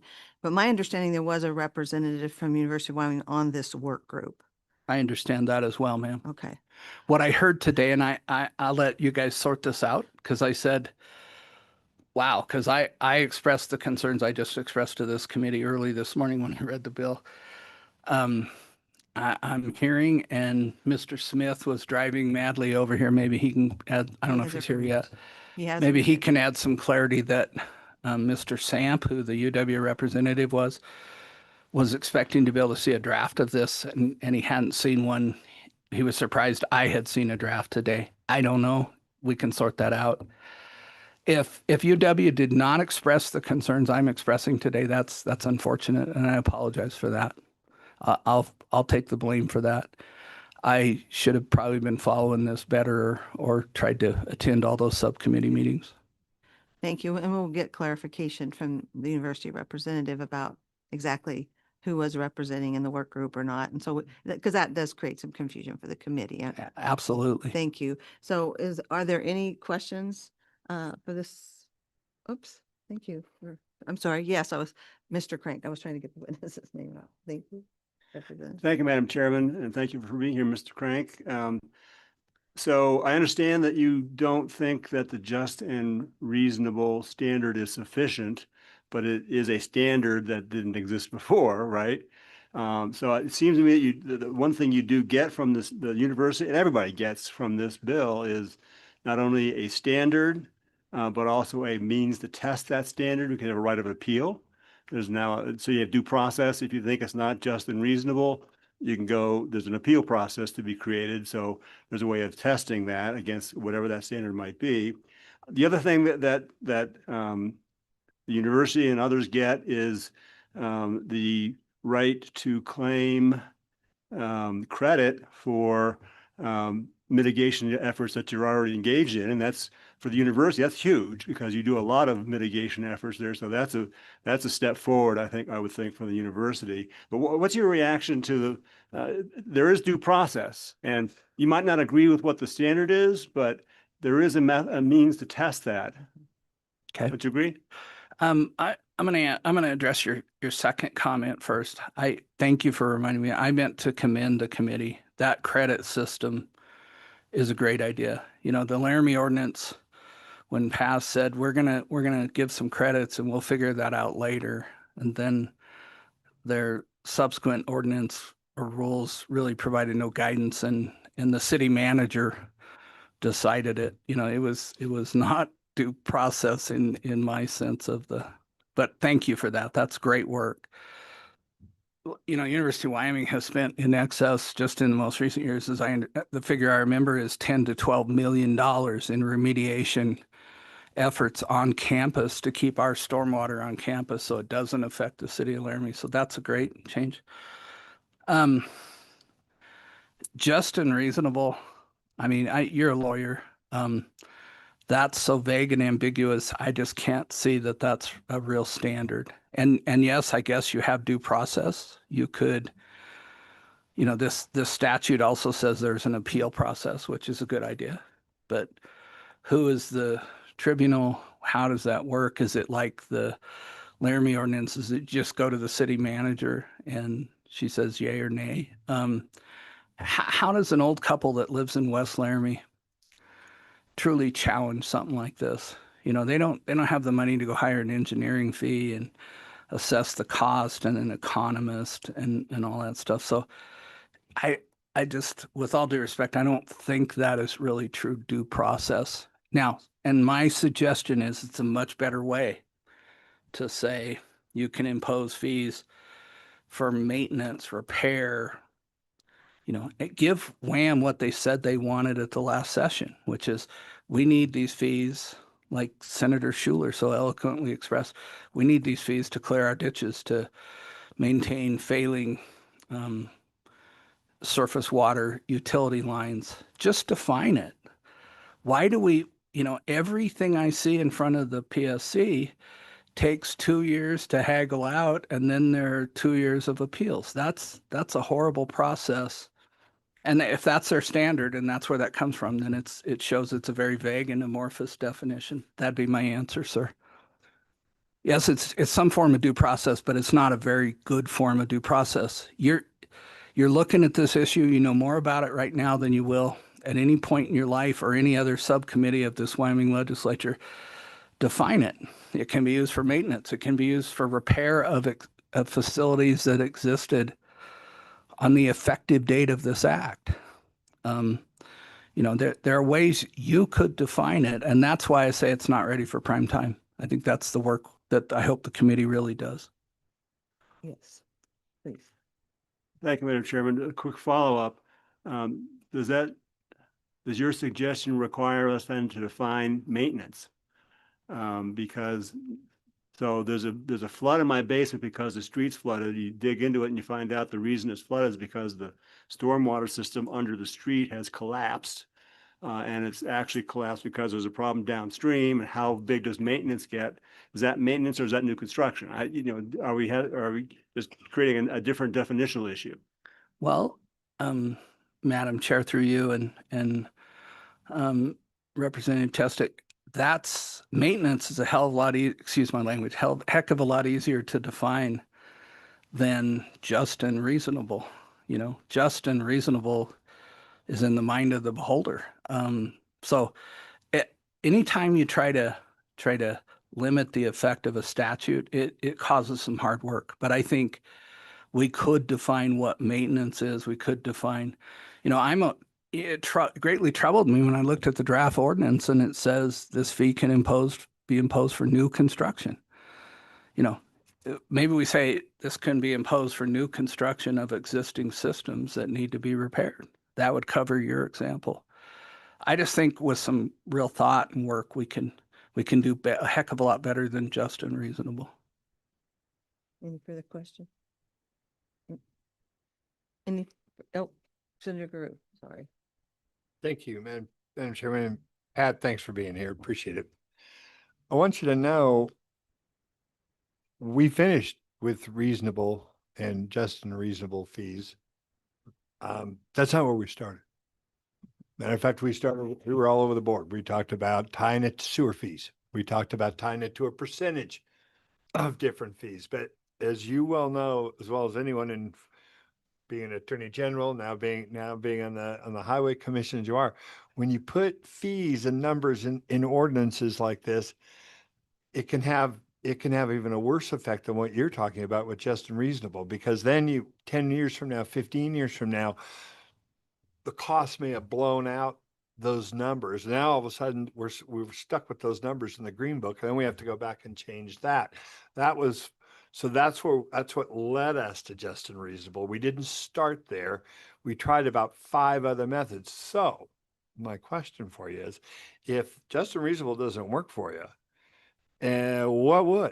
what would be the answer that's not going to cause other unintended consequences? And like I say, I understand the trouble, because I had the same trouble with just and reasonable. I understand it. It's different for me than it would be for you. It's definitely different in my town than it is in this town. Believe me, I know that part. I'm not gonna comment on that, but just give us a fire station. We'll talk it later. But anyway, different story. Just good. But really, I mean, help us. Like I say, it's, I understand what you're saying, but I need a little help as far as what would work there, because believe me, we went around and around about those numbers.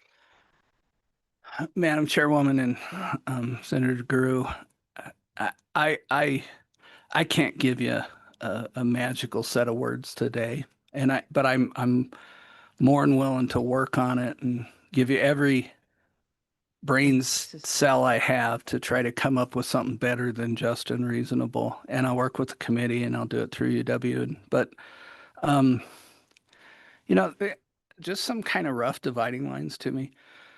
You know, if this is right now, as I sit here today, it makes sense to me to say these fees can be charged for anything related to the infrastructure that exists on the effective date of this act if it's passed. So that would allow a city to deal with Representative Chestic's question where it's a collapsed stormwater line. That would allow to last session that they needed to deal with. If we're talking about new construction, that seems to me to be a different beast. You know, and once again, that's a policy call. If you want the voters to approve those larger expenditures for new constructions or additions to the system, I told you I won't express my opinion, but that's the policy expressed in current law. If you want to change that, we can change it. I feel kind of burned, you know. The Laramie and Cheyenne passed ordinances that I thought were illegal under existing law. That's why I brought one lawsuit, and so they withdrew them. But what really troubles me about this bill is it still allows them to do that. I mean, when you list construction, new construction in the model ordinance that they're putting out for their members to adopt, that seems to me to be beyond what should be allowed under the concepts we're talking about under Title 15. I don't have language, but I'll work on it if you want. Yeah. We could talk to this. We need to wait to talk to. Okay. One more, Ken, please. Thank you, Madam Chairman. I'm going to go law professor on you and ask you a hypothetical. Suppose there is a new subdivision being proposed, and there's a stormwater system being installed as part of that new subdivision. We're in the proposal phase of that. Are we going to have to slow down that new subdivision to require the voters who don't even live there yet because it's not been built to have the voters approve that new subdivision, the stormwater system for that new subdivision? Who gets to vote on that? And would that allow people who don't live there yet to veto the subdivision? Go ahead, Mr. Crank. Mr. Co-Chair and Representative Chestic, the answer is no. And I say that based on my experience and my experience comes from representing developers here in the city of Cheyenne. Developers are forced to get their site plan approved to agree to not only develop all of the stormwater systems and retainage ponds and adequate surface water piping and drains and stuff on the land, but the Cheyenne BOPU has made developers that I've represented not only improve that piping and that system on their land to get their site plan approved, but also improve existing city surface water substructure and infrastructure to make sure that existing infrastructure will carry the water that's going to be created by this new subdivision. So I think the answer is no. Now, maybe it works differently in other communities, but that's the way I've seen it work in the city of Cheyenne. Thank you, Mr. Crank. We appreciate it. And I think we're gonna have Mike Smith come up next, but thank you for being here. Very much for having me. Yes, absolutely.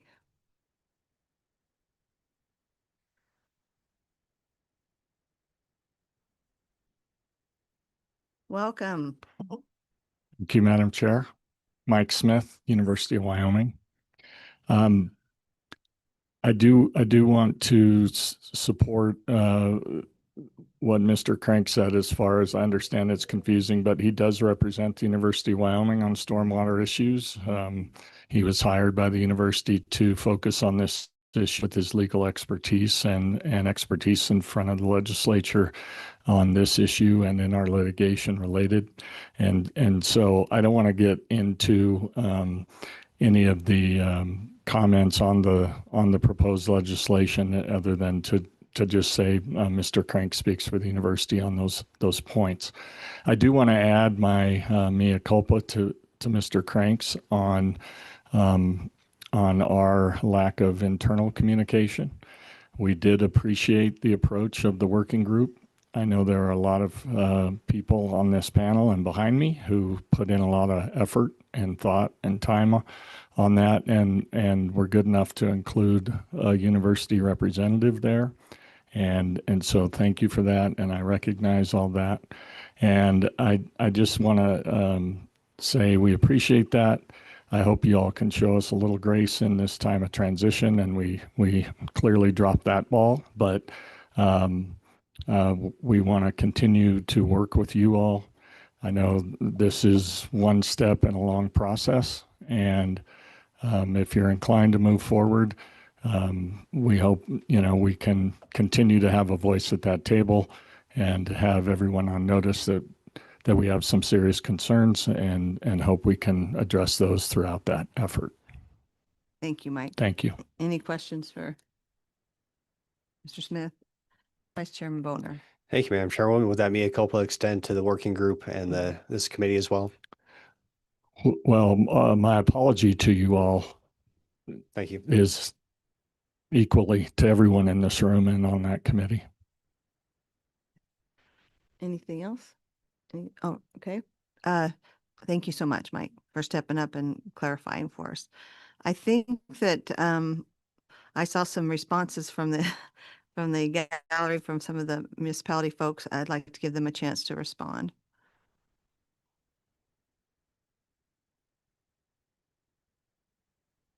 And I do want to just remind everybody that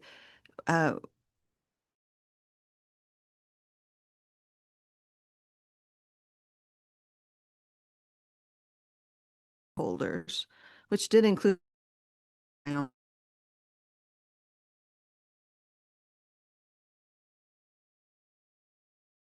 was very intentional. So we could begin to work through these issues with those stakeholders together. And so that was an important part of the sort of strategy and decision of this committee of how to work this obviously very complicated issue in some ways. Others think it's very simple, but either way, that's where we are. And that work group did put in a lot of work at the request of this committee. So I just want to say that as a matter of clarity of why we're here and even having some of these conversations about, what is positions of folks. And but anyway, I appreciate it, and I'll give you guys a chance to respond. Madam Chairman, Matt Murdock, Mayor Pinedale, President of WHAM. I feel like it's February again. Mr. Crank brings back topics and frankly, starts muddying the discussion again, respectfully. WHAM never agreed that a user fee was a tax. We think there's a very clear distinction. There's case law, Frank versus the city of Cody, the state town of Pinedale was actually involved, where it clearly stated that user fees could be charged, and they are not a tax. And there's a lot of case law on this matter. We were going through that process, and I think Senator Crum was also a part of this, and it was a difficult time. And I think we came to an agreement that we said we need to think this through very carefully. From our perspective, WHAM's perspective, it has always been the source of funding, Title 15, Title 16. And I think that's one of the reasons that we've drafted the bill the way we have, is as has been mentioned by other members of the committee. The language is confusing. Title 15 gives us the ability to do surface water. And I think to Representative Cheswick's point, I can give an example of a $400,000 job I'm looking in the town of Pinedale. I've got an irrigation ditch that has got to be built. It's an old one. Nobody owns it. There's no developer involved. It's an old ditch that's been there since the 1920s.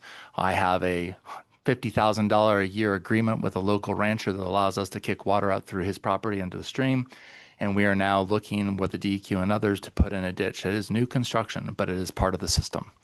And I think to suggest that there is a very clear line between maintenance and new construction is very difficult, as you pointed out, very rightfully so. And I think, I'd like to point out that, like, from our perspective, there is a clear benefit to the user.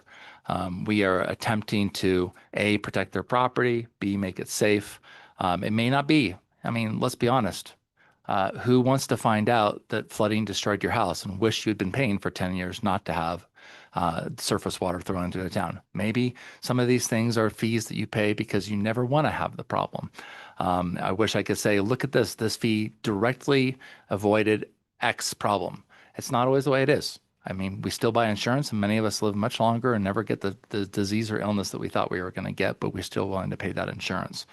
And so surface water, stormwater is a part of that process. We're protecting our citizens. We are required by DEQ and EPA on certain elements of downstream that we have to manage. And so it does become very complicated.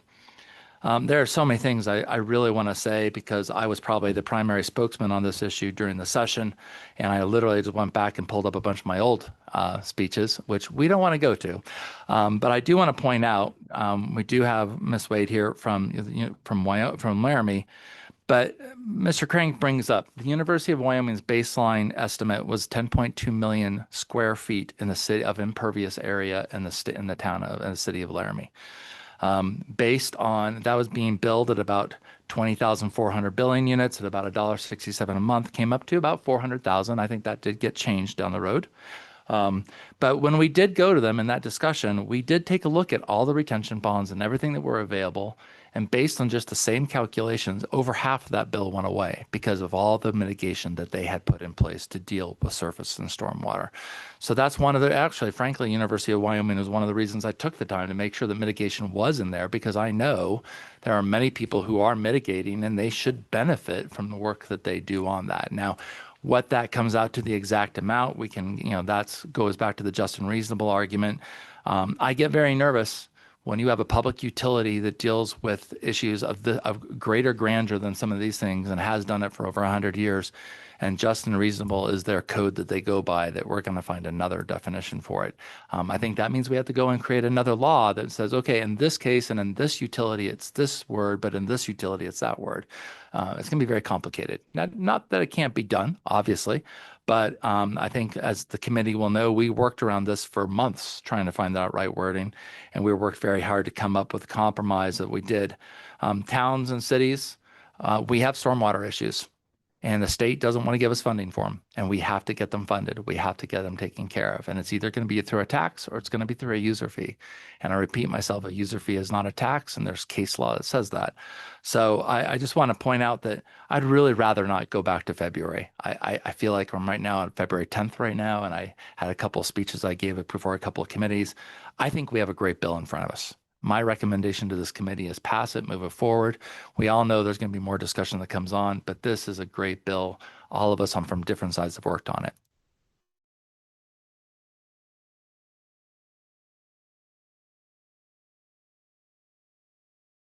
I don't think any of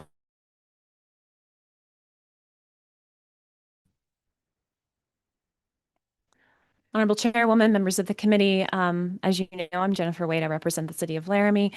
I am only here because some things were said about the town that I love that were just false. And I feel like I need to correct the record, because this is a public record and people watch these meetings and it's really important. And so I just want to speak to a couple of Mr. Crank's assertions. And I want to say for the record that I love the university as well, but it's a tough spot to be in.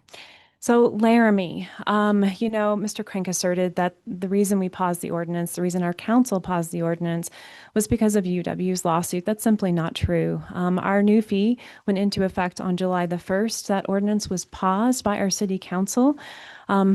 mid-August, fees were refunded that were paid or unpaid within 1 week of that date. And our city council took the next 3 months to listen to our community. And so it was not because of the lawsuit. It was not because of anything legal. It was because of our community. And that is the way that local government should work.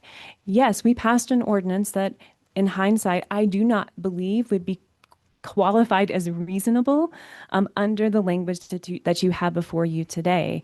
But in the end, the idea that UW somehow is what, or the legislature is somehow what made Laramie stop being the rate monster in this case, it's just simply untrue. And I really want to correct the record in that way, because our city council worked really hard to listen to our community and make very difficult decisions.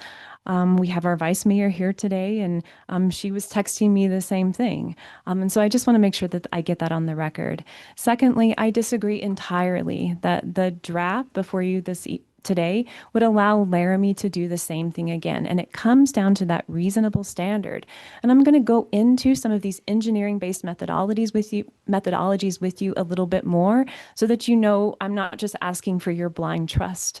And so there are engineering-based methodologies like the one that we used in Laramie that are just based on impervious area. They're flat, they're very fair. But they don't really consider that reasonable standard. And then there are engineering-based, methodologies that are not as engineering-based, although there's some component of it that are more like a flat fee system. And we have some of these in the state that are in place already. And those are very reasonable, but are they as fair? And so what we really want to allow local governments to do based on the needs of their community is to come up with that right mix of just and reasonable that really fits the needs of that community, with that local community being the guidepost on what is acceptable and what isn't acceptable, and local government working as it should.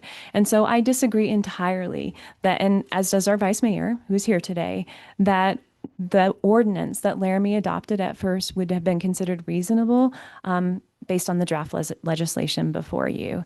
I also just want to say for the record that Senators Crum and Senators Grew, they were very careful when we were talking through this just and reasonable language. And I remember that working group meeting very clearly. There was a UW representative at that working group meeting, and Senator Crum was very careful to go around the room and make sure that everyone's needs were being met. And so I think this was language that we really were all very open-minded about, and we're trying to find a compromise on. And so, of course, because we are interested in finding solutions, we can talk more if we must. But I just need everyone to know that we thought we had covered that point and had come to a good compromise. Thank you very much, Ms. Wade, for your comments. Madam Chair, members of the committee, again, Nathan Nicholas, Legislative Counsel for Wyoming Association of Municipalities. I start off with this. I'd like to remind the committee that, to my knowledge, the University of Wyoming doesn't pay property taxes. So they put a severe stress on the Laramie system because they occupy a large portion of the landmass within the city. The city doesn't get the benefit of property taxes to offset some of that revenue either. And yet they're still strained, particularly from surface water. So the idea that governmental entities should be exempt from user fees such as stormwater seems a little bit backwards to me, because maybe you get the economic benefit of having a governmental entity there, but you don't get any of the actual direct revenue for the services that that governmental entity uses. So I just wanted to remind the committee of that. And then to address the just and reasonable portion, just and reasonable was set on because we didn't want to create a new standard. And much to Representative Chestik's point, when we create a new definitional problem, when we create a new standard, you're looking at years and years and years of jurisprudence before that's ironed out. And I understand Mr. Crank's point that the PSC is an adversarial process, and every time there's a new rate, there could be years of back and forth and dispute as to what those rates are. But it's a system that's been established, and that's a standard that's been established, and it's not likely to change if we create a new definition or a new standard simply for surface water. So keeping that in mind, I think we landed on just and reasonable because that's what's available to us today. Now, if this body wants to go out and create a new standard simply for stormwater, so be it. But I think we put a lot of time and effort into defining it and being very specific and creating a legislative record that the courts can go back. But I think everyone should expect that that's going to lead to years of litigation from somebody somehow in order to further define that in the courts. So that's just my caution there. And with that, I'll stand for any questions. Madam Chairman, if I may add one more point, and it's Absolutely. for Representative Chester could make the comment, is that the model ordinance that we prepared does provide for the appeal process. So within the ordinance, every local government will have to create that appeal process. So it will not be a mystery. And I think to remind everybody, we're equally elected by the same people that elected you. We have town council meetings twice a month or more. We see our citizens in the grocery store. And anytime we pass a law, it takes 3 public readings plus whatever time we do. So when these things are done, there is the invitation of public involvement.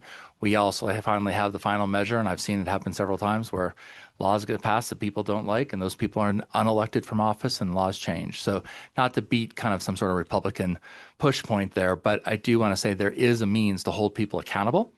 And I want to say that the model ordinances was specifically trying to deal to make sure that our citizens had an appeal process. If they were unhappy with it being just or reasonable, they had a path to go forward. It's not some sort of vague idea. Now, clearly, that would have to be done by the city, but we respect the cities and we honor the cities to make those laws over their people. So I just wanted to point that out. Thank you, Mayor Murdoch. Any questions for the municipalities? Yes, Kim. Thank you, Madam Chairman. Just on that last point, any appeal process that's created by ordinance would result in some kind of administrative decision. I'm assuming it's going to be an administrative process, but that results in an administrative decision, which is then further appealable to a court. Is that correct? That is correct. So yeah, every process, and I think to your point, if somebody's unhappy with the decision, and I can assure you it's not going to just go to the city manager, for example, but if it came to the town council, every one of those decisions are appealed, and we've seen that in courts for years. Thank you. Any other questions? All right, I think you're free to go. Thank you. Any other public comment? Nothing. Was there someone online on this one? I don't think so. Okay, thank you. Thank you. All right, please come on.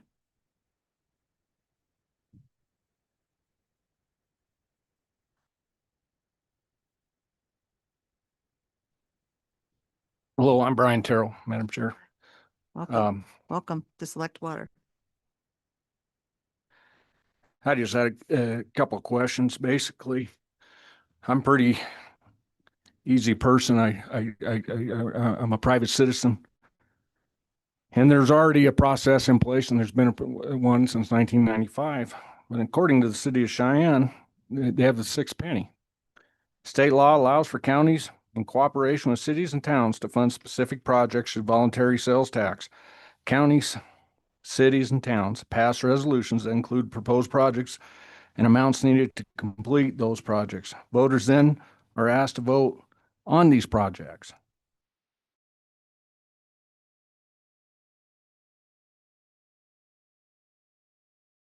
Specific amounts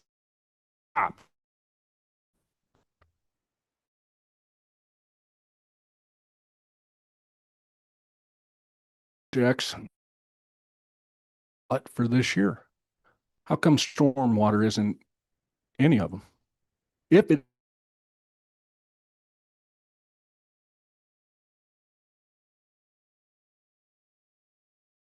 their list. The one other thing they have, every county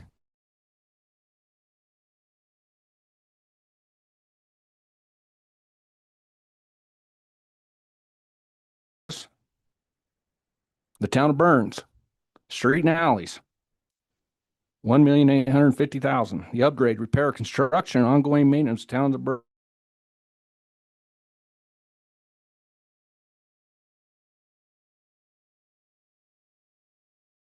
They're putting it in front of the voters.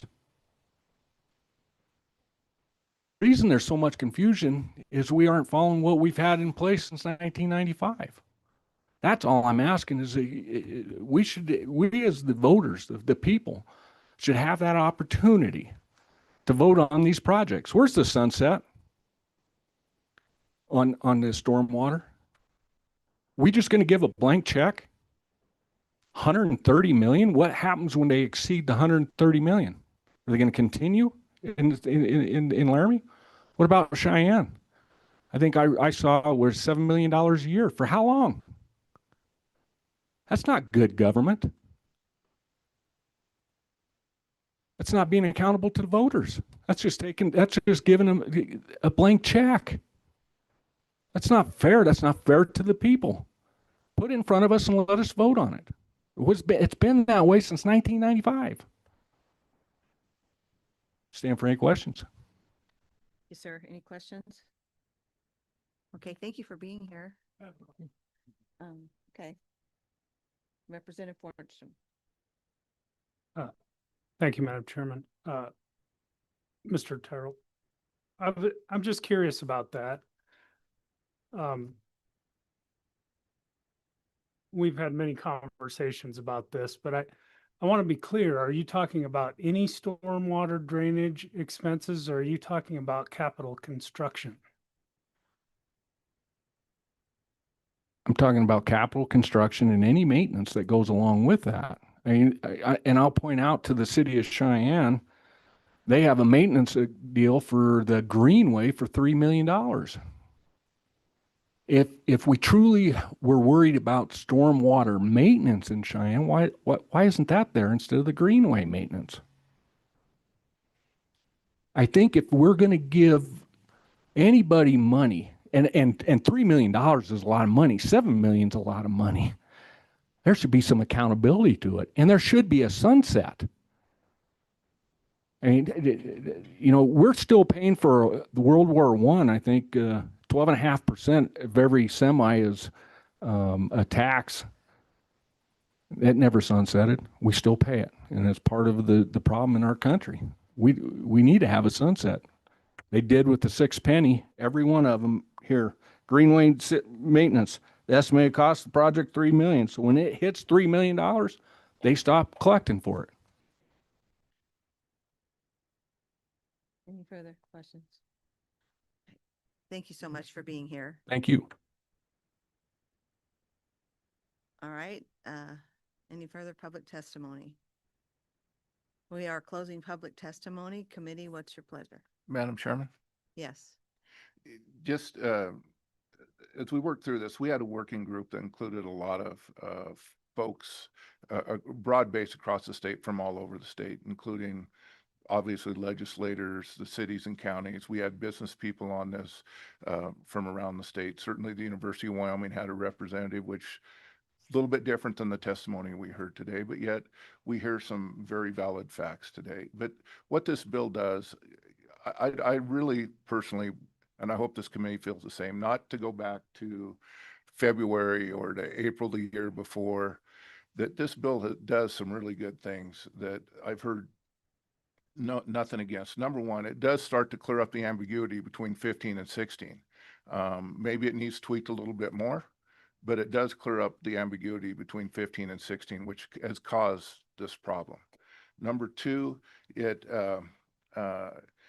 puts an appeals process in place, which we've heard a lot of testimony about that wasn't there before. It gives the citizens a formal process to appeal. I know it costs money and time, but yes, there is a process in place to do that. It gives the credits for the mitigation that's already been done or will be done through there, that they get credit for what they've done on there. That wasn't in there before. So that gives a formal process to credit. It does give the voters, it does, and maybe it doesn't do it enough. We've heard testimony on that, but it does give the voters at this time a way to approve projects going forward. It specifically lists that in there. I think Mr. Crank said something like revenue for diversion of management of surface water runoff under this section imposed by any city or county or governmental entity shall be no more than reasonable and necessary for the management and maintenance of surface water infrastructure existing and constructed. Maybe we need to look at that, but in the meantime, this current bill in this draft has got a lot of work by a lot of people, including the University of Wyoming. And I would recommend that we move it forward. We've still got a long way to go in the legislative process.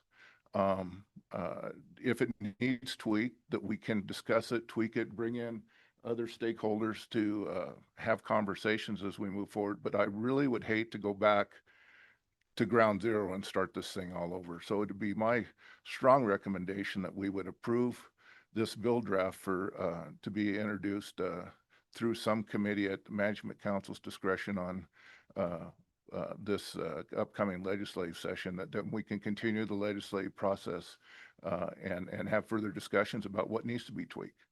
Because it's probably not, no bill's perfect, and we can make it better probably. Right. Thank you. We have a motion on the floor. Wait. What? I'm sure. I didn't hear a motion. I heard.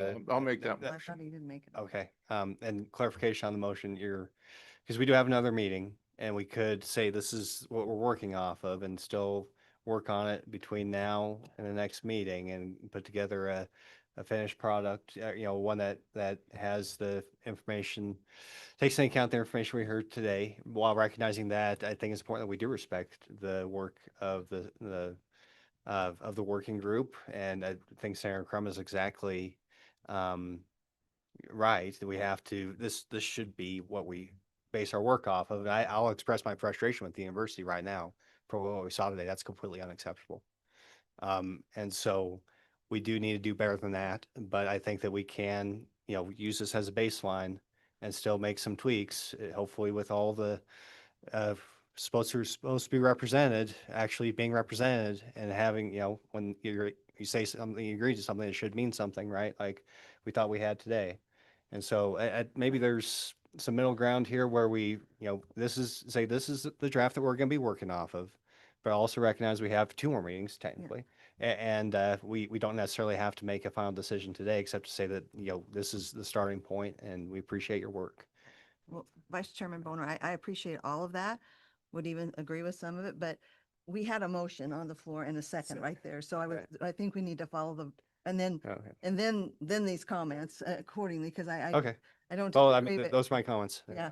Well, thank you. So we have a motion, and that motion is that we do vote on it as a committee, going forward as a committee bill from this point on.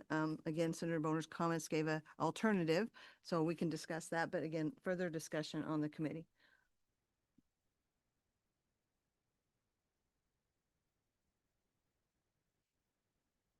So again, there's really 2 different alternatives.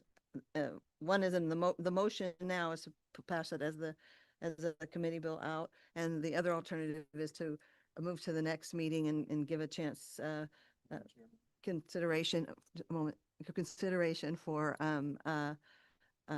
any changes before we make that final decision. And I'm just trying to get an understanding of the committee.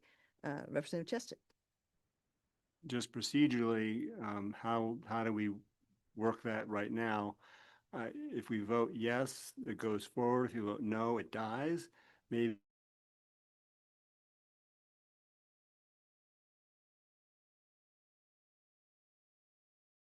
I'm just thinking out loud procedurally. Really,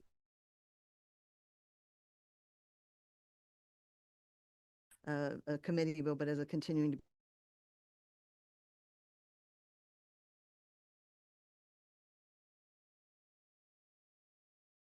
That's what I want to hear from the committee, is where some people stand on. And you're welcome to make a motion too. Go ahead, Tommy. Thank you, Chairman Lally. After sitting here listening to both, I do still think we need to really work on it. I feel like maybe there's still not some businesses being protected a little bit. I mean, I feel like the reason we even did this, so were people going to lose their businesses because of the fees, the tax, whichever you want to call it.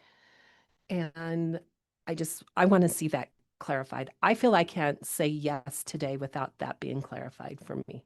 Okay. So thank you. Okay. Anyone over here? Yep. Thank you, Madam Chairman. I just want to make sure that I understand what we're doing here, because I heard the motion was to move the bill, and I heard that was seconded. And they usually, Yes. At that point, if that passes, then we go through the bill page by page, line by line. And if anybody wants to lay down some of these ideas that have been floating around this room, now would be a heck of a time to do it. So, and if there aren't any, then we could move it forward. Then, or we could say, let's let it perk until the next meeting if that's what we want to do, and move it forward. But you know, that's what I thought we were doing. That's what I thought we were doing, and not necessarily Me just too. passing this right now as written, no changes. I didn't think we did it that way. I thought if somebody's got I to did. throw something in here, throw it in. So I agree Yeah. with that statement. Yeah. okay, I just wanted to make sure I knew we were voting. Yeah, no, I agree. The process got somewhat disrupted, but so I agree that we do have a motion on the floor that's been seconded. And so I think if that motion is going to stand, nobody else wants to do any sort of amending of it, then we will move through the bill and see if there are any amendments to be made, and then can still have an opportunity for further comment before we do a vote. Okay, so this is LSO 27 LSO 0015, and it is version 0.7. Changes begin on page 2. Any comments or thoughts on this part?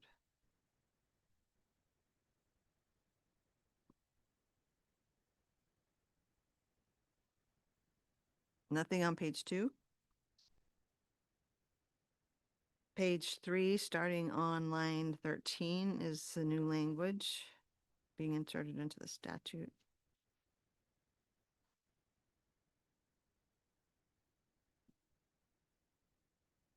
Any questions, comments? I think. Page 4, again, a continuation of a entire new section into Article 15.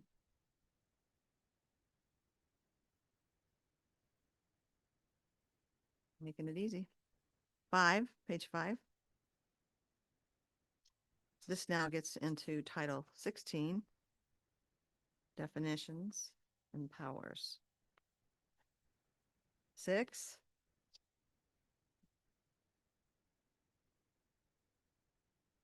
Page 7.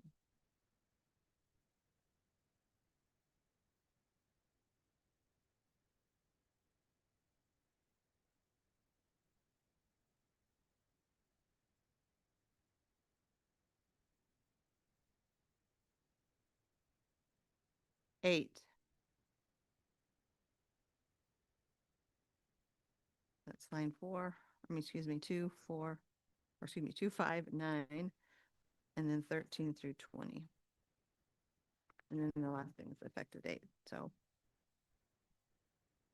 no suggested amendments. Now I'm going to give time for some additional comments. All right, thank you, ma'am, Vice Chairwoman. A tough call here today, but maybe my concerns could be dissuaded if we had a commitment. If we do sponsor the bill, that would the working group continue to meet and come up with a list of amendments for the session. If we can continue to do that, and certainly express my frustration with UW today, but it also seems like I appreciate Vance Casper being on the working group, but maybe consider the Cheyenne Chamber of Commerce as well, as I should just kind of look at them in the audience without talking to them ahead of time. Since they have been directly impacted by one of these ordinances, they might have some valuable input as well. So just wondering what the thoughts are if we do sponsor the bill today, what it looks like between now and the session. Madam Chair, Senator Crum. you certainly would have my commitment that we with your permission, get the committee back together and bring in the current stakeholders, bring in other stakeholders to address this issue and see if we can come up with better language that would work for everybody. And I would also suggest if we bring in Cheyenne, which is a good idea, I would suggest we bring in a representative from economic development over in Laramie too, that because they were directly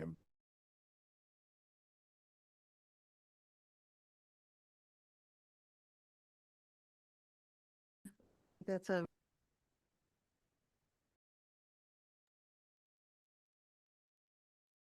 and we've invested a lot of time in it. So, but yet leaves open. So. Please. Madam Chairman, thanks. Yeah, I agree with Senator Crum. Mr. Crank, everyone brought up some great points today. And believe me, I just want you both to know that, or everyone in this room to know, there wasn't a comment that was made today that wasn't made in the working group. Not one. It was talked about. And I see no harm in saying, I'd like to move this down the field today. But I also think, and I think Senator Boner's right, I think we've got a couple more opportunities to bring this back. If we get some good salient suggestions on how we can make positive changes, I'm all in. I definitely, we do it. And so, that's what, that's my pledge to you, is that I definitely work that. I think it is a little closer to prime time than some believe in this room. I also believe that I appreciate all the great sentiments about the 6-penny tax, which is a Teton County idea, and we brought that forward, and we're very filled with pride that you enjoy that so much. But we'll say that I'm going to vote for the motion, but consider that we want to try to work through with everybody, every stakeholder, and we really thought that we'd done that too. Yep. Just to follow up with Senator Boner, we really did. So, thank you, Madam. Yes, thank you. Any other? Madam Chairwoman. Oh, yes, Senator Larson, welcome. Thank you. I know you've been Thank there, you. but hi again. Thank you. I would like us to bring this forward at the next meeting. So I'm going to be a no vote just for that reason. I think we should get what we want in the bill before we pass it as a committee bill. Thank you. Any other comments? Okay. All right, Eve, we're going to do a roll call vote.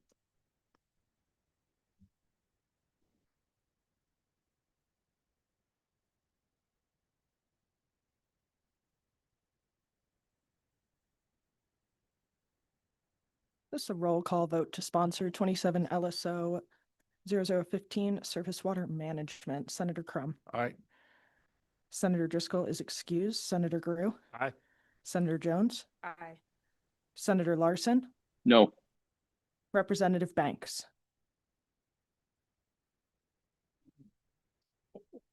He disappeared.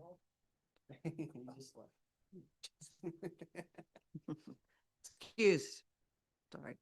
Representative Chestick. Representative Fornstrom. Aye. Representative Larson. Representative Strock. No. Vice Chair Boner. Aye. Chairwoman Lawley. Aye. Oh. Oh, he's back. Representative Banks, we missed over you and we put you Oh. in as excused for the vote. We just are doing a vote on the sponsoring of this bill. Yeah, my Zoom dropped, but I'm an aye. Thank you.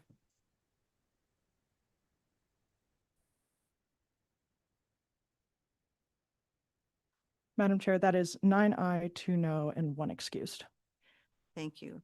And I do ask Senator Crum, Senator Guru, and Representative Chestick to work on continuing the work group and kind of following the discussion that we've had. And again, thank you for the work you've done. And I know you'll continue to push forward and listen to these different concerns. So thank you so much. Absolutely. All right. Well, that's the last issue on our agenda. I think, did you have something, Representative Chestick? Yes, Madam Chairman, I would like to just have a very brief discussion about next steps on what we've been learning about the data centers. I know that all of us have been out talking to voters, and I think it's probably true for all of us that the data center issue comes up in almost every conversation. That's a big concern around the state. We've done some work. We've learned some things recently that are very important, that are specifically relating to the water use issues. I know that there's other committees of the legislature that are working on the same issue, and I'm concerned about too many committees going off in different directions, doing different things, and I would like to find some way to have some coordination or at least discussion among the different groups that are working on the issue, so we don't go off in contradictory directions. So I would just like to have a brief conversation about how that could happen. Do we want to ask the Management Council for permission to go forward? Do we want to do an informal contact with other committees? Do we want to have our own separate working group? I mean, we've learned a lot of information. What do we do with that information? How do we disseminate it to those who need to have that information? And we'd just like to have a very brief conversation about what our next steps should be. Okay. Thank you for that, Representative Chestick. There are, I know a blockchain. I'm not sure if corporations took up anything on power. Certainly minerals didn't. So I'm not necessarily that familiar. Agriculture didn't as well. So, but my view would be informal, that we informally each can contact, and I will commit to contacting Senator, I was talking about blockchain, but Rothfuss, yeah, and talking to him about that. They were given some limitations by Management Council at our interim topics. It was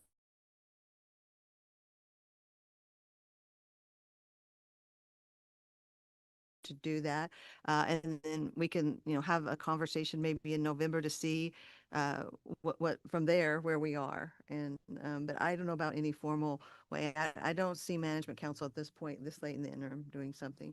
But Vice Chairman Boner. Yeah, thank you, Madam Chairwoman and Representative Chestick. I have contacted both Senator Office, the Chairman of the Blockchain Committee, and Senator Ide, Chairman of the Agriculture Committee on the Senate side. And it seems to me that blockchain is focusing on privacy concerns. Yeah. I think we should get to the root of a lot of the discomfort dealing with data centers and AI in general. I don't think agriculture is necessarily looking to do anything. At least last time I talked to Senator Ide, I know Representative Banks is online too. He could probably verify that if possible. And then I did reach out to the member of Management Council. I don't think they're going to be doing anything different as well. And as a reminder, we do have that charge to look at water usage by data centers on this committee, and that's what we've been doing. So I agree this will be a topic in November. I think just sharing what I've learned over the past few months, kind of informally talking to folks, myself from Mayor Collins to ag industries to energy industry, anybody who uses water who could potentially be affected by something that we do in response to concerns about data centers, is that we can certainly provide transparency. And I think we're going to see some of that moving forward, even from the governor's executive order.